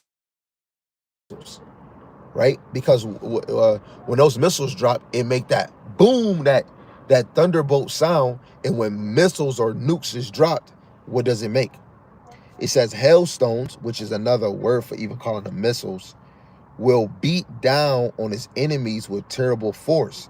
The oceans and rivers will come rushing over them in a devastating flood, right? And that real flood on this side is going to be catastrophic, which is going to really be liquid fire, man. Hotter than lava. Hey, you put your leg or your toe near lava, that toe is, baby, come back. Yo, that toe gone. It's bye-bye, right? It says great windstorms will blow them away like straw, right? What is his name? What is his name? Mark Zuckerberg. Mark Zuckerberg. He made a bunker, so-called bunker in Hawaii. No, and I know that man got more. He probably got a whole nother bunker somewhere else, because that would be stupid. But hey, it's all the Lord. Those little small hills, those small little islands around the United States, they're gonna be wiped under. They're gonna be underwater, because when these news come, right, even the water is gonna get pushed back. Like, I'm over here near Canada. Hey, let me flip the camera over real quick. You're gonna see some two Edomites, one named Tom and one named Doug. Right, all that water is gonna be gone. It's gonna vaporize. Right, and the land over there on the other side is going to be destroyed too. Just not all of it, because that's Canada, but a good amount, however many nukes is in this direction, a lot of that land mass over there is going to be destroyed. A lot of that land mass is going to be destroyed, and the water is going to be vaporized because of this fire and how far the kilometers of the missile, the aftermath of the missile. That bridge is a bridge over here. So lucky I can't even, oh yeah, I can. It's a whole bridge from Buffalo to Canada. That whole bridge is going to be gone. It's going to be gone. So just imagine having a bunker across the street. Oh, America going to be destroyed. I'm going to put a bunker there. That whole thing is going to be destroyed. So ain't no way somebody coming out of a bunker and thinking that they're going to be able to make their foundation of their kingdom. This is not the TV show The 100, where the nuke came and then we coming out, let's start salvation over again. No, no, not salvation. Let's start a new kingdom again. Only kingdom that's going to be established is Israelites. But you have to understand, some people are trying to make bunkers like Rick Ross in the United States. Now, some of you elites, you smart, but it's really by the Lord to preserve you. You making bunkers in Europe, Switzerland, Sweden, right? Poland. Lands far away from where the nukes is going to really be hitting, right? So again, Wisdom of Solomon 5:23 in the GNT, great windstorms will blow them away like straw. Lawlessness will be the ruin of the whole world. Evil actions will cause governments to fall. And right now we seeing them, man. Evil actions is happening. Yo, you should be praying for more evil actions in the government. Whatever, if it's plan B, taking away downtown assistance that people need, right? If it's taking away money, if it's talking about fraud, right? If it's talking about, man, anything, man. You want the worst. You want the worst to happen in their little government, man. You want the Democrats and the Republicans to fight. Hey, you want Donald Duck to even say no more presidents after me. I highly doubt that might happen, but you want the worst. Right now, you want this system, this government system, to continue to get worse. Not to get better, to get worse. right? I want to live in the kingdom. I want to see what that look like. I want to know what it is to rule. We've been at the bottom, you know, easy to make a business, but now we in somebody's system where you gotta have credit, where you gotta have money, right? Where it's this and this and that. And you got drug dealers, you got hoes, you got no woman is a virgin, except for a daughter, right? You know, this is not living. This is you still scared. You in a prison, then you go home. You in a prison, gotta lock your damn doors. But in the ancient world, who was locking doors? You know. But look where we came. Yo, it's about to get worse. It's about to get worse. So we brought that out. Let's get this. Psalms 106.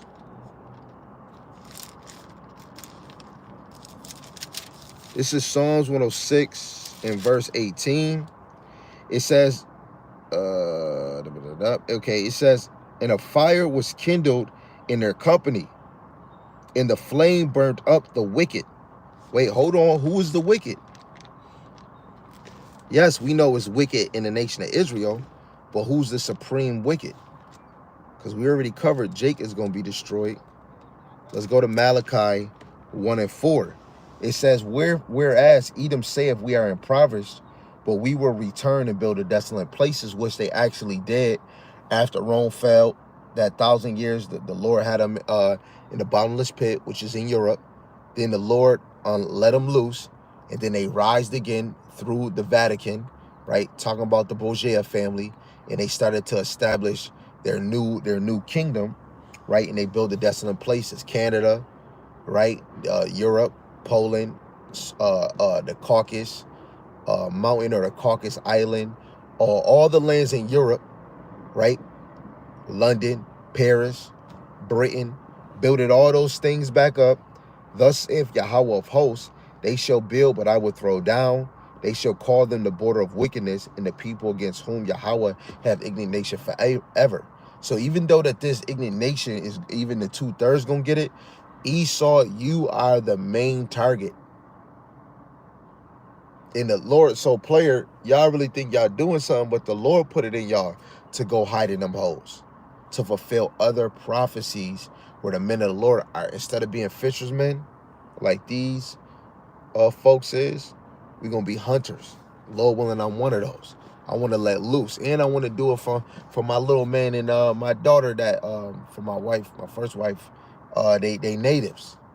What you did to our brothers and sisters, man. You deserve to get touched. You deserve to get when your mom say, go give me a twig, and you go get the smallest one. No, you going to get the worst one. Right? Let's go to Isaiah 9 and 5.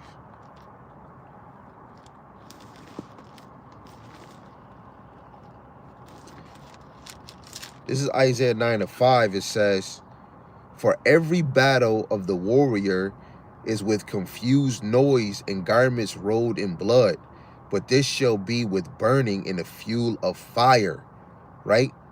And what is that? The nukes, the radiation, right? The radiation is going to be the fuel of that fire. When you got to understand, to make a missile, and then when it drops, just because of the fire, is so many levels. You got the fire, you got the wind, you got the shaking, of course, and then you got the radiation, the aftermath.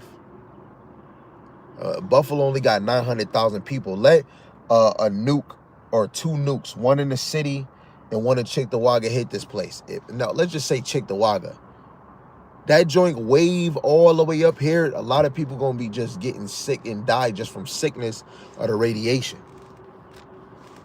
Right? So I'm going to drop down to verse 18 and 19. It says, for wickedness burneth as the fire. It shall devour the bears and thorns. It shall kindle in the thickets of the forest. And they shall mount up like the lifting up of smoke. Through the wrath of Yahweh of hosts is the land darkened. And the people shall be as the fuel of the fire. No man shall spare his brother. Come on, man. You're gonna be the fuel, yo. The humans are gonna be the fuel of the fire. You're gonna make the fire even hotter. Sarah Connor, you getting burnt up is gonna make the fire hotter. Yo, do you even know what's gonna make even the missiles even worse? Some people living on land that got oil underneath them. Some of these buildings, because Esau got factories that got fumes in it or flammable chemicals, cleaning chemicals. That's gonna ignite the fire even stronger. Yo, the houses that burn, some of y'all got of course electric, right? Electric and fire, that's gonna make it hot. But some of y'all got gas stoves, cars, the engine, the oil in it. That Tesla, the dude that was burning the Tesla, he was burning. Yo, the material that's in these cars, some of y'all, the material in your houses, some of y'all got certain materials that's made in your house that's super flammable. A lot of those things are going to be the fuel to the fire to make it hotter. Not even oil. I just said the oil in the car, the gas that's in your car. It doesn't matter if it's a premium, super, or regular. Even the gas stations, man. It's gonna be amazing, man. It's gonna be amazing. Oh, it's gonna be amazing. That's scary. I don't want to be. I don't want to be in that. I don't. I don't want to be looking up. I want to be. I want to be looking up for a chariot, but I want to be looking down. I want to be looking down, man. This is Psalms 140 verse 8 to 10. It says, grant not, O Yahweh, the desires of the wicked. Further not his wicked device, lest they exalt themselves. Now, say if all of us had the MOTB and they plan work, this is what this verse is talking about. But it's not going to work because it's predestined that the true elect is not going to take it. It says, as for the head of those that compass me about, let the mischief of our own lips cover them. Let burning coals fall upon them. Let them be cast into the fire, into deep pits, that they rise not up again. And some of these, like the elites, they got these small hats and like a ruler seat. Some of y'all might not even be able to make it out of Buffalo, or not even Buffalo, out of the United States. Some of you mayors, you congressmen, you people that's working in the White House, some of you military men, you cops, some of y'all that had a freaking position that symbol that you are a true American and you are in authority, somewhat of authority. Yo, y'all gonna get so fucked up. Truly, it's the elites, like the real elites that really got shit made and things established. They're going to be the ones that's really in hiding. Yo, it's crazy. I just spoke that, and it's a sheriff right there. Yo, hold on. Let me take this phone off real quick. Let's just see if the Lord's seeing I'm lying, man. Look at that. Yo, are you kidding me? That is crazy, bro. Yo, we just said that. I'm saying we because through the Spirit, I ain't doing this on my own, right? Literally just spoke that into existence. And a sheriff, a man of so-called authority, just pull it up. Yo, a lot of y'all ain't gonna be able to make it out. If you don't got no fast jet that can get out of here, it's no plane that's just leaving out of here faster than what a missile, especially if you just left the United States and a missile is already here. Yo, a lot of planes, yo, even if a plane is like a mile above them, planes shake. Yo, watch when these missiles drop. It's no escaping, man. If you're not already over wherever you at, it's no escaping. It's no escaping. Right? Even y'all that they might have like a hideout under in the United States, yo, it's gonna be a great fall over your head. Because it's nowhere in the scriptures that America is not gonna even be able to stand but it's gonna be able when that fire, go down in the dragons and lizards and creepy things and the flying animals that eat flesh. They gonna come back and eat the remainings, but nobody's gonna be able to come out of a dang bunker 13 feet down in the earth and come out and be living, because the Lord is gonna make sure, because there ain't nobody gonna be living. Ain't nobody gonna be living.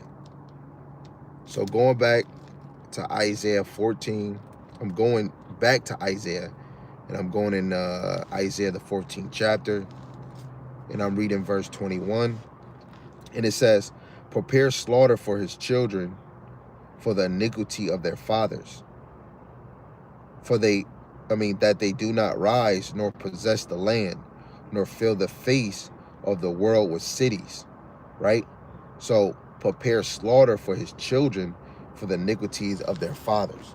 Now, even in the double tundra, right, for you, just like how we just talk about that authority, you had lower slave masters, right, than the elites that was making bank off the slave trade, sitting back, right? Their children is getting that punishment, getting destroyed by a nuke, and even the top elites of today, you got to know that goes all the way back to when America first got established. Even for the ones that told them people to come over here, hey, go see what's in that land. All those same people at that time, if a lot of them is not living, their kids is in their position. It just goes back to First Maccabees, when Alexander the Great died. His successors, or his 4 generals, when they died, they were just giving their crowns to their children, to their children, to their children. And that's the same with the elites, what they do on this side. They give their kingdom, their position, to their descendants, to their descendants. Oh, he got the license to see if you can fish. See, this is why we got to get the hell up out of here. You got to get the hell up out of here. You need a license to fish. I mean, I already knew that, but I'm just saying, you need a license to go fish. If you don't got a license, you can't fish, or you in trouble. Damn, bro.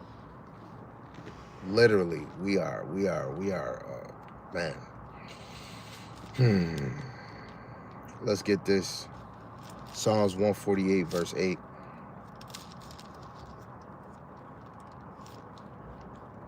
And it's just crazy that he here and Jake here fishing. Lord willing, they got their little thing.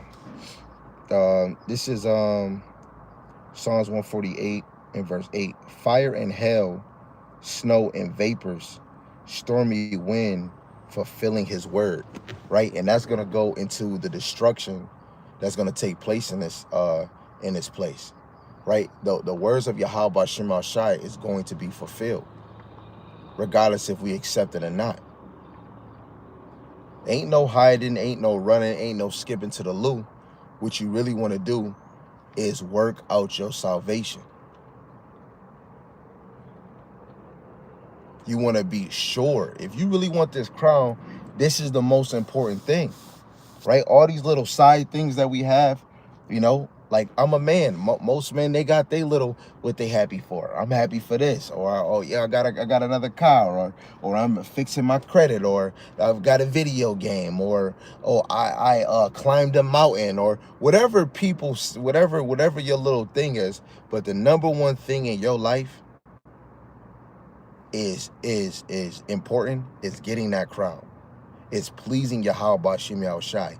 It's being worthy in the eyes of the Lord. Right? What is it? 2 Timothy chapter 2, verse 15, the G&T that Sam brings out. Win in the G&T, win the approval of the Lord, man. Every time while we studying, while we applying the things that we're learning in these scriptures and applying it in our life, we're trying to win the approval of the Lord, where he'll say, my faithful servant. Right? What did he say about the 10 talents and the 10 pounds? When the dude that had 5 pounds or 5 talents and he doubled it up, he said, good servant, and gave him 5 cities. That was a parable. But in real time, when we get the kingdom, the ones that are faithful and diligent servants, they're going to get double. Especially the men of the Lord that's have a forsaken house, forsaken wife, forsaken children. Right? Job, his wife said, curse God and die. And guess what? She wasn't of this thing. He forsaken his wife to stay hold on to the Lord. Even you men that got a household, even if they in order, you still putting your Yahawashi Shai first. You're not putting a Karuchi over Yahawashi. I don't care how many girls you entertaining. Even a heathen, if you entertain it, you ain't putting them over. You forsaking all the benefits on this side. You still enjoying them, but you ain't putting nothing over Yahawashi Shai. You're gonna get double that. Your kids, you put aside all that play, and you schedule it on when you gonna do it. However you doing, you forsaking those times for something greater. The Lord gonna give you double. You gonna have kids. Your dreams that you so-called had in this world, you forsake all those things. Whatever desire and dreams that you thought you had on this side in the kingdom, you're gonna get double that. The Lord got you set up. The Lord got brothers set up. Brothers is set up and don't even know it. This is Isaiah chapter 30 in verse 27. It says, behold, the name of Yahweh cometh from fire, burning with his anger, and the burden thereof is heavy. His lips are full of indignation, and his tongue as a devouring fire. Right? Yo, you have to know what the Lord is gonna bring onto this world is a fatality, more like Mortal Kombat, a brutality. There's no way for us to hide. There's no way that we can stop what's coming. It's predetermined. It's premeditated on, right? Let's actually get that. Isaiah 46 and 10.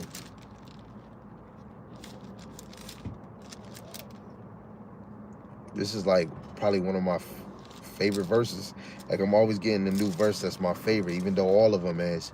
But this right here is he declared the end from the beginning, right? It says Isaiah 46 and 10, declaring the end from the beginning and from ancient times the things that are not yet done, saying my counsel shall stand and I will do all my pleasure, right? Declaring the end from the beginning.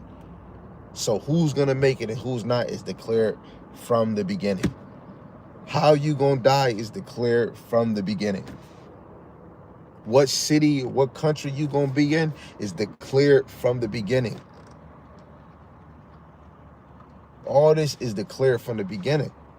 You set up, Jake, you set up for the okie doke. It doesn't matter if you righteous or unrighteous, right? The wicked is predestined to not be in the ways of the Lord, and the righteous is predestined to be in the ways of the Lord. No ifs, ands, or buts. It just is what it is. Right? Let's go to Luke, the 12th chapter. This is Luke chapter 12 in verse 49 to 51. It says, I am come to send fire on the earth, and what will I if it already be kindled? Even if Babylon is already kindled, Yahawashi is still gonna come with fire. But I have a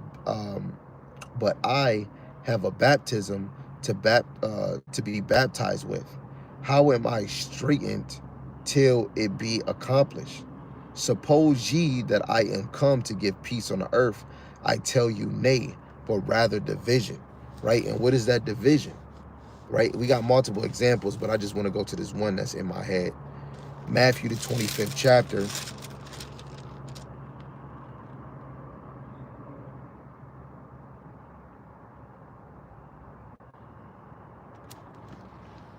Matthew, the 25th chapter, starting at 31, it says, when the Son of Man shall come in his glory, and all the holy angels with him, then shall he sit upon the throne of his glory, and before him shall be gathered all nations. Right? If he sit on his throne, all nations gather to him. And it says, and he shall separate them one from another, as a shepherd divideth his sheep from his goat. And he shall set the sheep on the right hand, but the goat on the left hand. So this is where the righteous is set up in their rulership position, right? And their foundation under Yahawashi. And the goats is set up just like the rich man being in torment, being in hell, being oppressed, being in the lowest state, right? So this is what he's doing about separating. It says, then shall the king say unto them on the right hand, come ye blessed of my father, inherit the kingdom prepared for you from the foundation of the world. And we just read Isaiah 46:10. It's going to happen. All y'all that's being impatient and can't wait, can't endure to the end, it's going to happen. It's going to happen. Fall out this thing. Don't be persistent if you want to. You gonna wish you coulda, shoulda, woulda, to stay still, but it wasn't programmed for you to. We don't need you. If you ain't serious, we don't need you. And I'm saying we, because I could be a teacher and not. I'm still I'm still a sheep. I'm still hungry. I'm still watching other people's video. Oh man, I know all this. I don't need to watch a video. Nah, man. I'm hearing it. Yo, don't you know even prophets spoke about another prophet?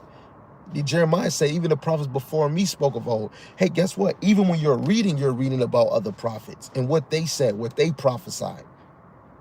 The work is never done. Your work is teaching, and your work is being a student. Your work is being a father. Your work is being a husband too, because you got to lead them to the same location you got to go if you is married, right? The job is never done until Yahawashi come and get us. The job is never done until Yahawashi come and get us. Put that in your mind.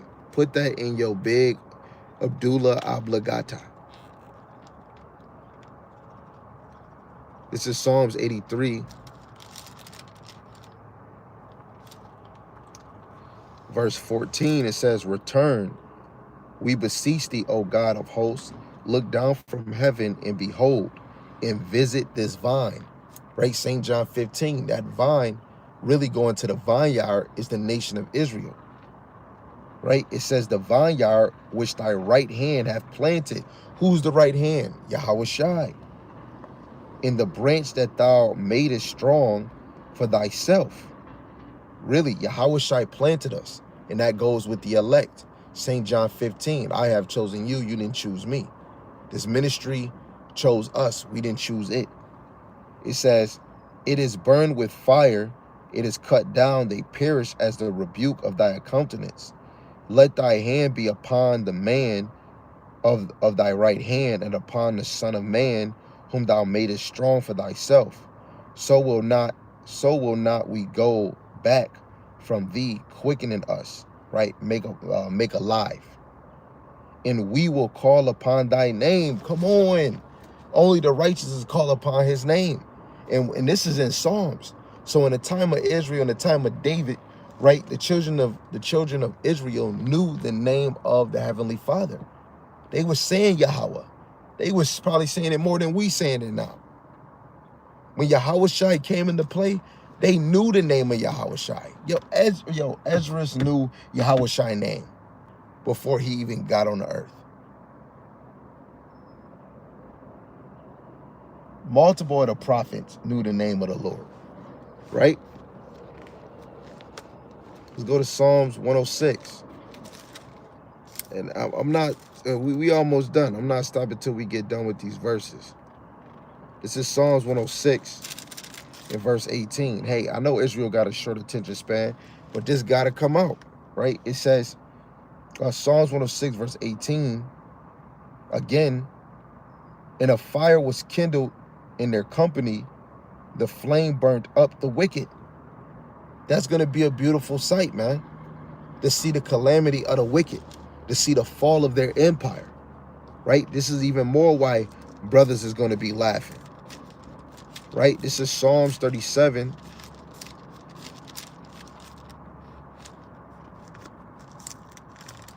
In verse 3, trust in Yahweh and do good, so shalt thou dwell in the land.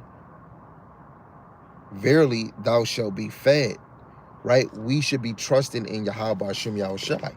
And those that trust in the Lord is going to understand his truth. Let's get that. Wisdom of Solomon 3 and 9. This is Wisdom of Solomon, chapter 3, and verse 9. They that put their trust in him shall understand the truth, and such as be faithful and love shall abide with him. For grace and mercy is to his saints, and he have care for his elect. Right? He cared for his elect so much that they're going to understand the truth. They're going to understand when Yahawashi in front of them. What did Philip when he told Nathanael, oh, the Son of Man that Moses spoke about, he's here. The true believers is going to speak about Hamashiach Yahawashi. The true believers is going to be wearing out the name of Yahweh Shemashah. Even though we can't wear it out, we're going to be using it in righteousness' sake. Right? Isaiah 5 and 24.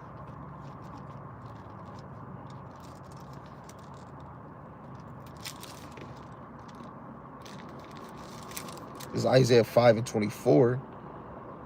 And it reads, it says, let me start at 23. It says, which justify the wicked for reward and take away the righteousness of the righteous from him. Therefore, as the fire devoureth the stubble, who's the stubble? Esau. And the flame consumeth the chaff, so their root shall be as rottenness, and their blossom shall go up as dust, because they have cast away the law of Yahweh of hosts, and despised the word of the Holy One of Israel. And that's you, Jake, you black Latinos and natives who reject the law or the words of Yahweh Bashim Yahawashi. Well, what did they say? The final destination, your final destination is to be destroyed. Right? Let's go back. Let's go to Isaiah 10, the 10th chapter. And let's read 17 and 18. It says, and the light of Israel shall be for fire, and his Holy One for a flame, and it shall burn and devour his thorns and his bears in one day, and shall consume the glory of his forest and of his fruitful field, both soul and body, and they shall be as when a standard bearer fainteth.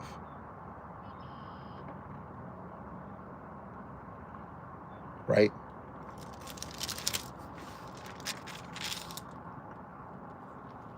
And this even goes into Assyria, ancient Syria, but in modern time, even Esau is symbolic towards the Assyrians, right? Especially when you look at the Assyrian might, right? How they handled the Israelites.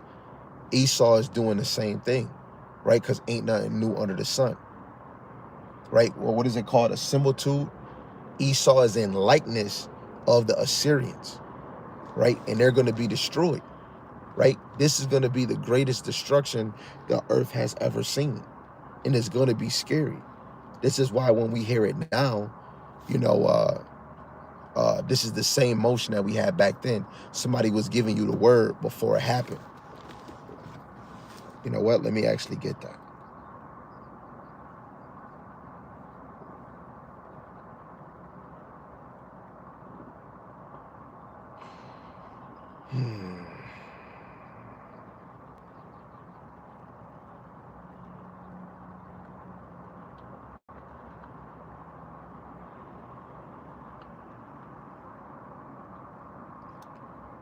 It'll tell you what he'll do before he do it. Is this the one I want?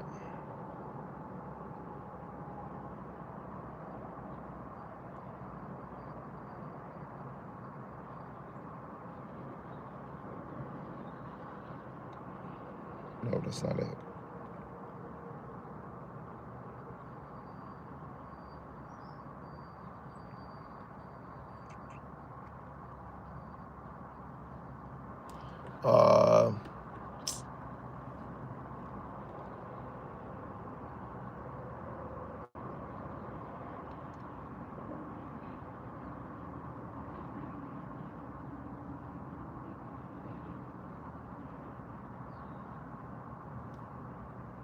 Salaki, before it come to pass, I'm trying to find the right one. One, okay, maybe this one.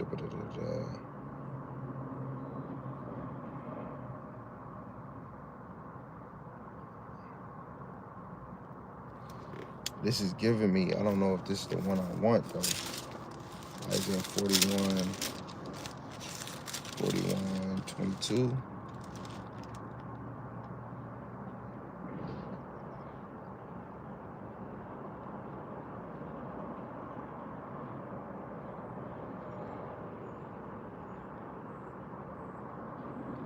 Okay, let me read this one. It's Isaiah 41:22. Let them bring forth and show us what shall happen. Let them show the former things what they be, that we may consider them and know the later end of them, or declare us things for to come. And that's what the prophet's really here for, to tell you the things that are going to come, right? Before they happen. Let's see if we get another one. You got Ezekiel, the 3rd chapter, because what is a watchman? Ezekiel 3:17, Son of man, I have made thee a watchman unto the house of Israel. Therefore, hear the word at my mouth and give them warning from me. So how can I'm not like Moses where I'm, hey Lord, and no, the Lord is speaking to me through the prophets, and I'm hearing his voice by his word. And if I have the Rakak Wadash that Yahawashi said he was the Heavenly Father was going to send in his name, if I believe that, I'm gonna be able to understand his words on a deep level and to be able to teach him, right?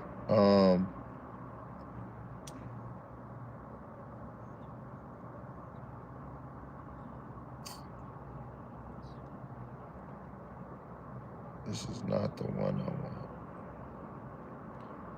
I bet you right after this live it's gonna pop up right in my head.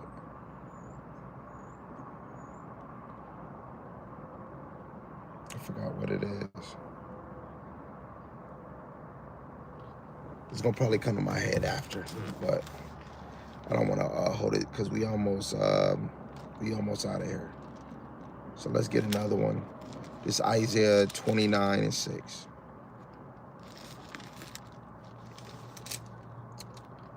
It says, thou shalt be visited of Yahweh of hosts, with thunder and with earthquake, with great noise, with storm and tempest, and the flame of devouring fire. And even nukes fall into that, because it is going to be a devouring fire. It's going to be worse than what happened in New Jersey, which that is a devouring fire. A tempest, which even goes into the missiles too, right? Earthquake, which is going to go into the missile, because it's going to shake the earth. The earth is going to be shaken to and fro like an earthquake, but it's going to be, those are the missiles, that great noise. I can't make a sound of a noik. I said a noik of a nuke, but it's going to be a tremendous sound. Scary. Go on YouTube whenever you got time and watch the testing of nukes. Go look at them. Go hear the sound effects. Go look at the expand, or how far they go. Go watch.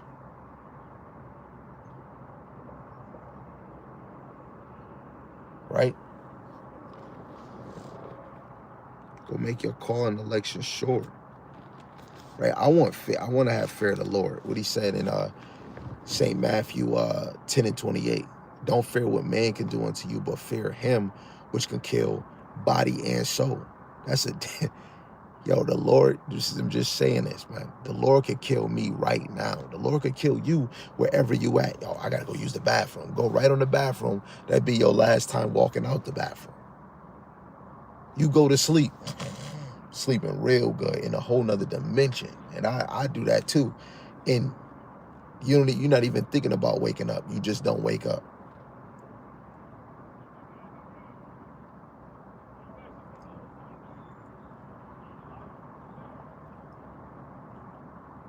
Dangerous, however. And yo, the craziest thing, right? This is a sidebar. Everybody that was fishing right in front of me, they could not find no fish. The one Jake dude that was down there, he said, was y'all over there? Did y'all catch any fish? They saying no. Ain't nobody catching fish over here, because guess what? Through the spirit, they're not fishers. The true fishers of men, even though somebody out here gonna catch a fish, but I'm just using it in a spiritual way. Everybody that's in front of me, they like, yo, did you catch a fish? I can't catch no fish. Did you catch a fish over there? It's hard. It's hard catching fish through the Spirit. None of them are fishers, because the true fishers are fishers of men. Ooh. Oh man, if somebody got that, catch that clip. Oh man, this is Isaiah 30 and 30, man. Isaiah 30 and verse 30. And Yahweh shall cause his glorious voice to be heard, and shall show the lightning down of his arm, with the indignation of his anger, and with the flame of divine fire, with scattering and tempest and hailstones. Right?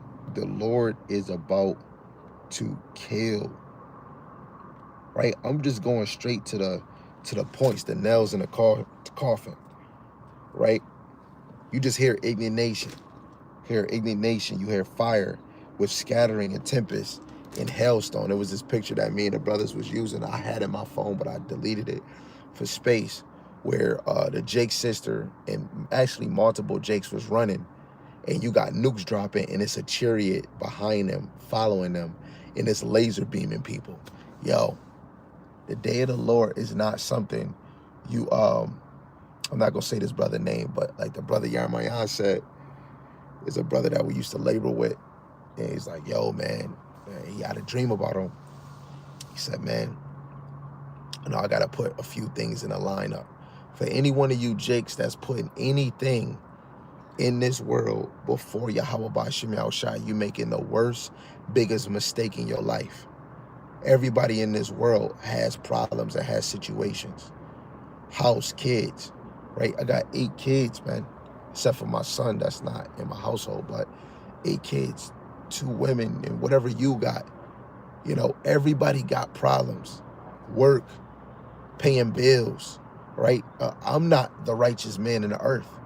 I'm just trying to be the best that I can for the Lord, being me. You have to really understand that we cannot put anything before Yahweh Ba'Shem Yahawashi. We can't even put off from day to day the things of Yahweh Ba'Shem Yahawashi. That's Sirach 5 and 7. Don't put off from day to day. Don't put off. Don't put off. Like, a lot of y'all don't know what you signed up for. You think, oh, you know what? In the last minute, I'm about to get it. It's not nobody that in the last minute that, it's not one person, man. Oh, what is that? I think I want this. Sirach 2 and 10. Sirach chapter 2, verse 10. Look at the generation of old and see, did ever any trust in Yahweh Ba'Shem Yahawashi and was confounded, confused? Or did any abide, remain in his fear, and was forsaken, abandoned? Or whom did he ever despise that called upon him? So you got to be in this thing calling on the Lord, right? Running to him, asking for him, right? And all the things that we do. You work, I work, you living, I'm living, this and that. You having fun, I'm having, whatever it is. A lot of us is doing the same thing. But what's the difference? If some of us is having a way hard, and I know some brothers having some hard problems, and they still out here pushing this word, what make you think you not know better than that brother or that sister that's constantly going hard for the Lord in their position?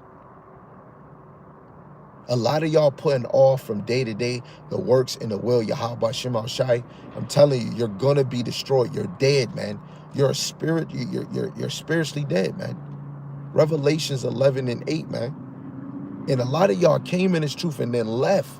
Some of y'all either went to a new doctrine, or you was like, you know what? It's not that I'm taking a break. I'm just trying to focus on my life and my system, and then I'm gonna come back.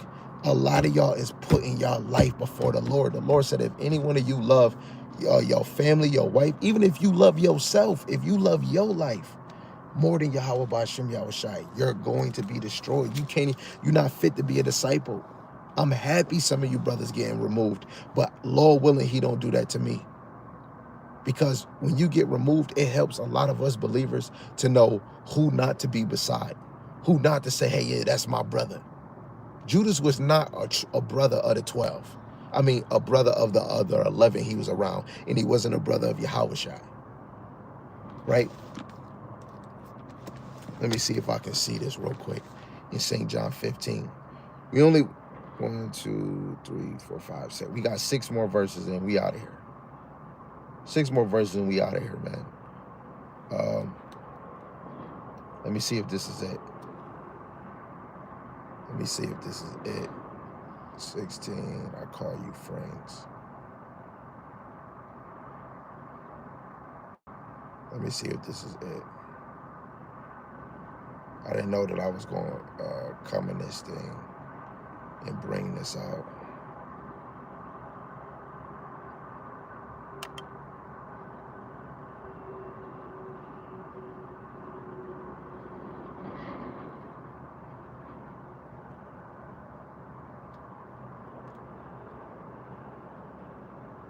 Yeah, I don't want to bring it out if I can't.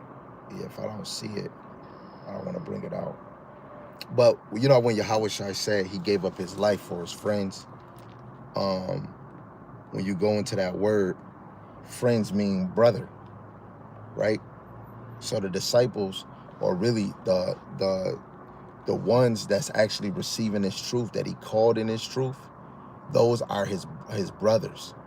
Starting with the brothers, and then you have like brethren, right? What he said in Mark 3:35, whoever do the will of my Father or the will of God is my brother, mother, and sister. That is family. Those are relatives. You should be in this thing trying to desire to be a relative of Hamashiach Yahawashi. A lot of people just coming in this thing to be a bystander. This is Isaiah 47 verse 14. Behold, they shall be as stubble, the fire shall burn them, and they shall not deliver themselves from the power of the flame. There shall not be a coal to warm at, nor fire to sit before it. Thus shall they be unto thee, with whom thou hast labored, even thy merchants. In thy youth they shall wander, every one to his quarter. None shall save thee.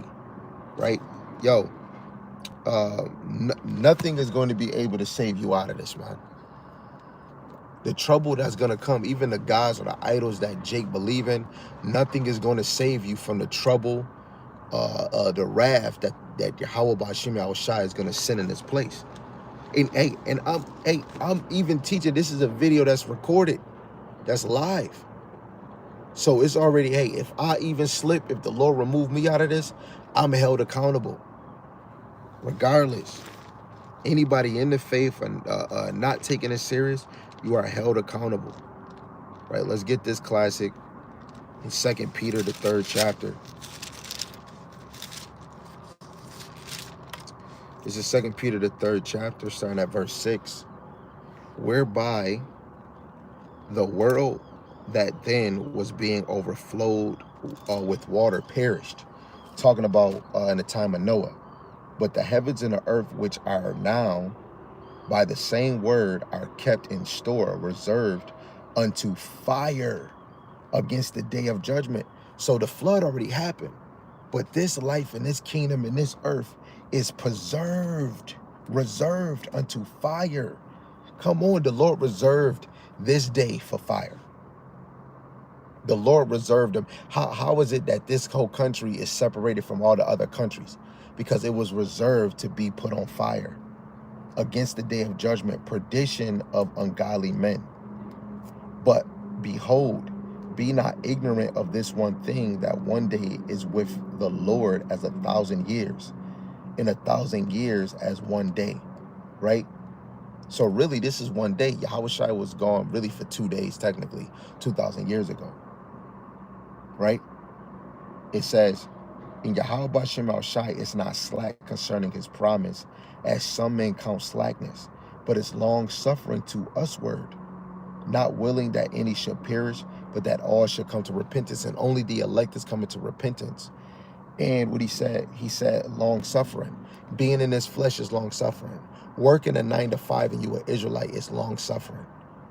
You living off of monopoly money or a credit card is long suffering, because we was made to give the order. Yo, we was connected with gold and silver, and now we using paper. right? And a lot of Jake, oh man, I use paper, I use credit cards. I'm just calling a fact a spade, man. We became lower level. We watch TV, oh, I want to be like them. Now you come in this faith, you want to be like Yahawashi, you want to be like Jeremiah, you want to be like Paul, who was doing wrong and then came in this thing stronger for the Lord because the Lord brought him in this thing.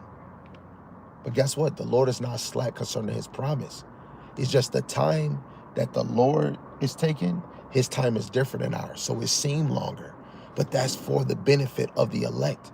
But really, days is going by quick, right? For the elect's sake. Verse 10, but the day of Yahawashi Shai will come as a thief in the night, in the which the heavens shall pass away with a great noise, and the elements shall melt with fervent heat. The earth also and the work that are therein shall be burnt. You can keep reading to verse 14, but when you read the 13, I'll read verse 11. It says, seeing then that all these things shall be dissolved, what manner of person ought ye to be in the holy conversation and godliness, right? So you have to know fervent means extreme heat or very hot. So every metal, every element you know is going to melt. And America's going to be destroyed in 1 hour. Revelations, the 18th chapter, verse 16 down to 20. And all that is to avenge the apostles and the prophets off of Babylon with the rest of the elect. Right? Drop it down to 18. It says, but grow in grace, right? Grow in favor, which is that mercy. And then the knowledge of our Lord and Savior, Yahawashi HaMashiach. To him be glory both now and forever. So he says, grow in grace, grow in the favor, grow in that mercy, and in the knowledge of the Lord. So what should you be doing on this side? If we know that this fire coming, we should be growing in this grace, right? Don't misuse it. Use it for what it was given for. That is your favor, your mercy, our mercy period. When that door closed, that grace period, that mercy door closed, it's over. We should be wearing out the prophets, learning as much as we can, apply it. And if you have the ability to teach, the Lord is going to draw you to teach. If you don't, you're just going to be sitting on a log. But some brothers is not made in this thing to teach, but you believe. You're watching the men of the Lord. You're hearing the word. You're hearing the word. And the best example is when you see in the scripture, every prophet is, every prophet is not named, right? But you have believers in here that was believing and you don't have no account of them teaching. So it's some men in here that's not teachers, but they truly believe. Continue to hold on that grace and the knowledge of the Lord. You can't just say, oh, this chapter and you're not reading. This book was made for us to continue to read daily because we're in a battle of this. We're in a battle between the flesh and the spirit. To be in the spirit, you must live it and walk it. He gave us, Yahawashi said, Matthew 4:4, right?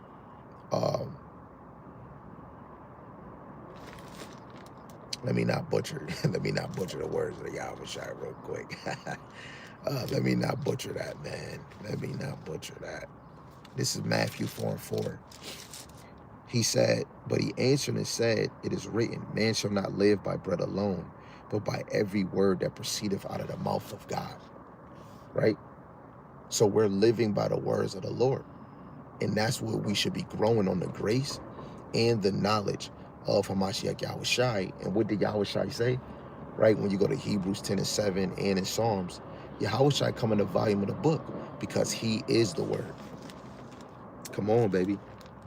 Let's get this Ezekiel 30 and 47.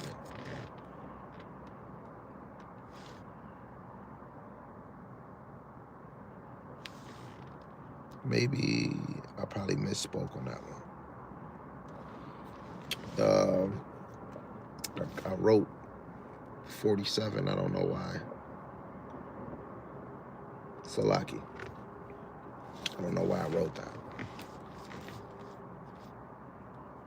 But it's okay. We got another one. This is Daniel, the 7th chapter, verse 11. It says, I beheld then, because the voice of the great words which the horn spake, I beheld, even till the beast was slain, and his body destroyed, and given to the burning flame.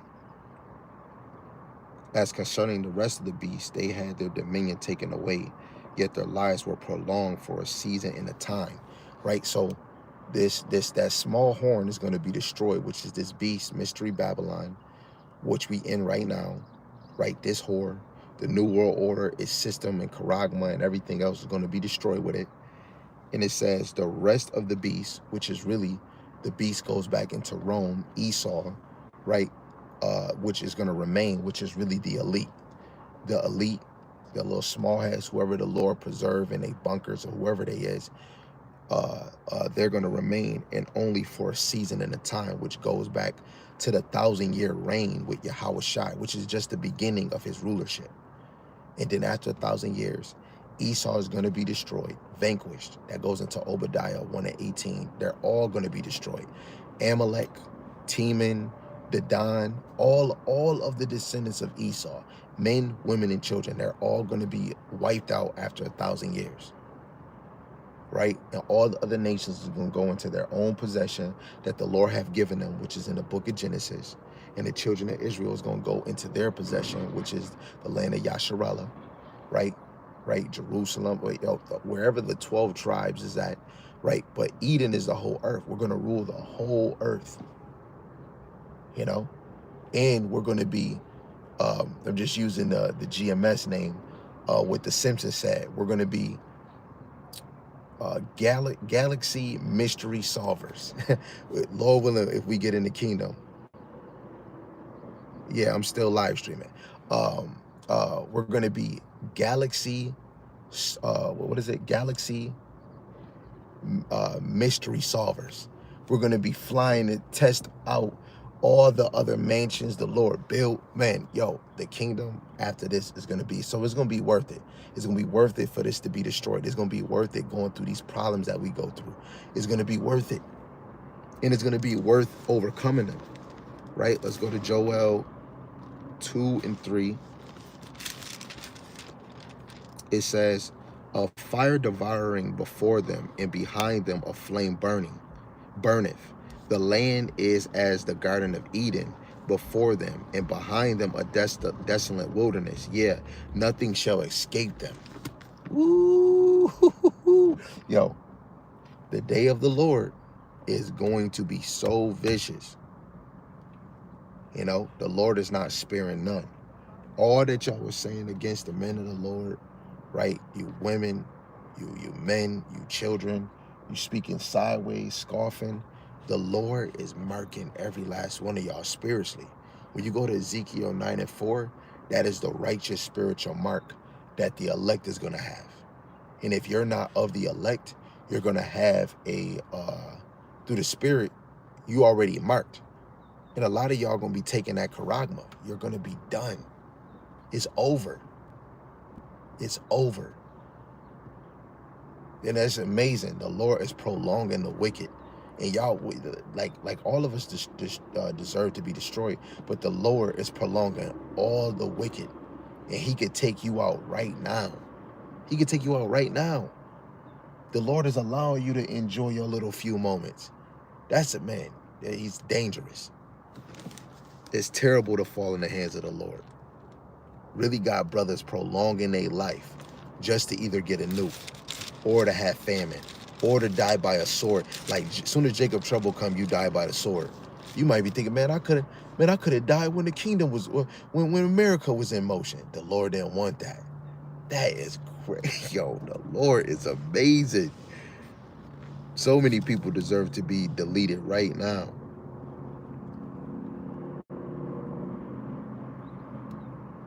I don't know why I got this.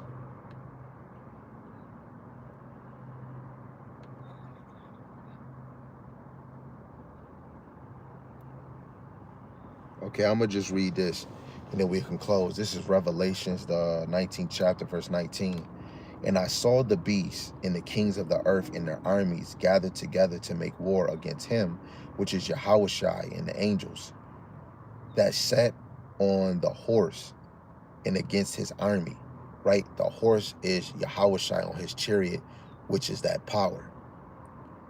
And the beast was taken, and with him the false prophets that wrote miracles before him. That false prophet goes into the Roman Catholic Church, right? And I'm not sorry, the Roman Catholic Church is the false prophet of Rome, or this beast. Wrote miracles before him, with which he deceived them that had received the mark of the beast. And they're deceiving the masses of the whole earth, thinking that this mark that they making is good for you. But it's really going to destroy, especially for the Israelites. This is going to make sure that you don't even get the kingdom. And that was their main plan, was to make sure the children of Israel didn't exist no more. Jeremiah, I think 30 or 31, going to 35. They want to really, truly remove the sun, right? So it says, in them that worship his image, which that image is the New World Order, these both were cast alive into the lake of fire, burning with brimstone, right? And that's America. It says, and the remnant were slain with the sword of him that sat upon the horse, which sword proceedeth out of his mouth, and all the fowls were filled with their flesh. It's just people gonna be getting zapped with those controlled fire laser beams out of the missiles, right? Yo, Yahawashi Shai is undefeated. Like the brother Yarmayan always say, you know, the day of the Lord is gonna be terrible. It's a very terrible nightmare, you know, and you don't want to be a part of that, man. You want to be able to look down and breathe. Oh man, I can't believe I made it. That's how you want to feel, right? So, Lord willing, this is edifying. I want to give all praises, glory, and honor to Yahweh, Ba'ashim, Yahawashi, Ba'ashim Rakakwadash, the water Yahweh, Ba'ashim Yahawashi, for allowing this lesson to come out and to use me. Again, Lord willing, you was edified. Double honors to the elder apostles and the elders, the great millstone who rule well and teach well through the Spirit. And a mighty shalom to the hopeful elect in the same spirit, Lord willing, that you all continue to endure and be sincere. In the same spirit, shalom to the Akwat Yom, believers of this faith and this truth. Lord willing, you continue to pursue your lot, which is being a loving and silent, virtuous wife. And Lord willing, most have mercy on the other brothers and sisters that's not in the faith. With that, shalom, shalom, above, above.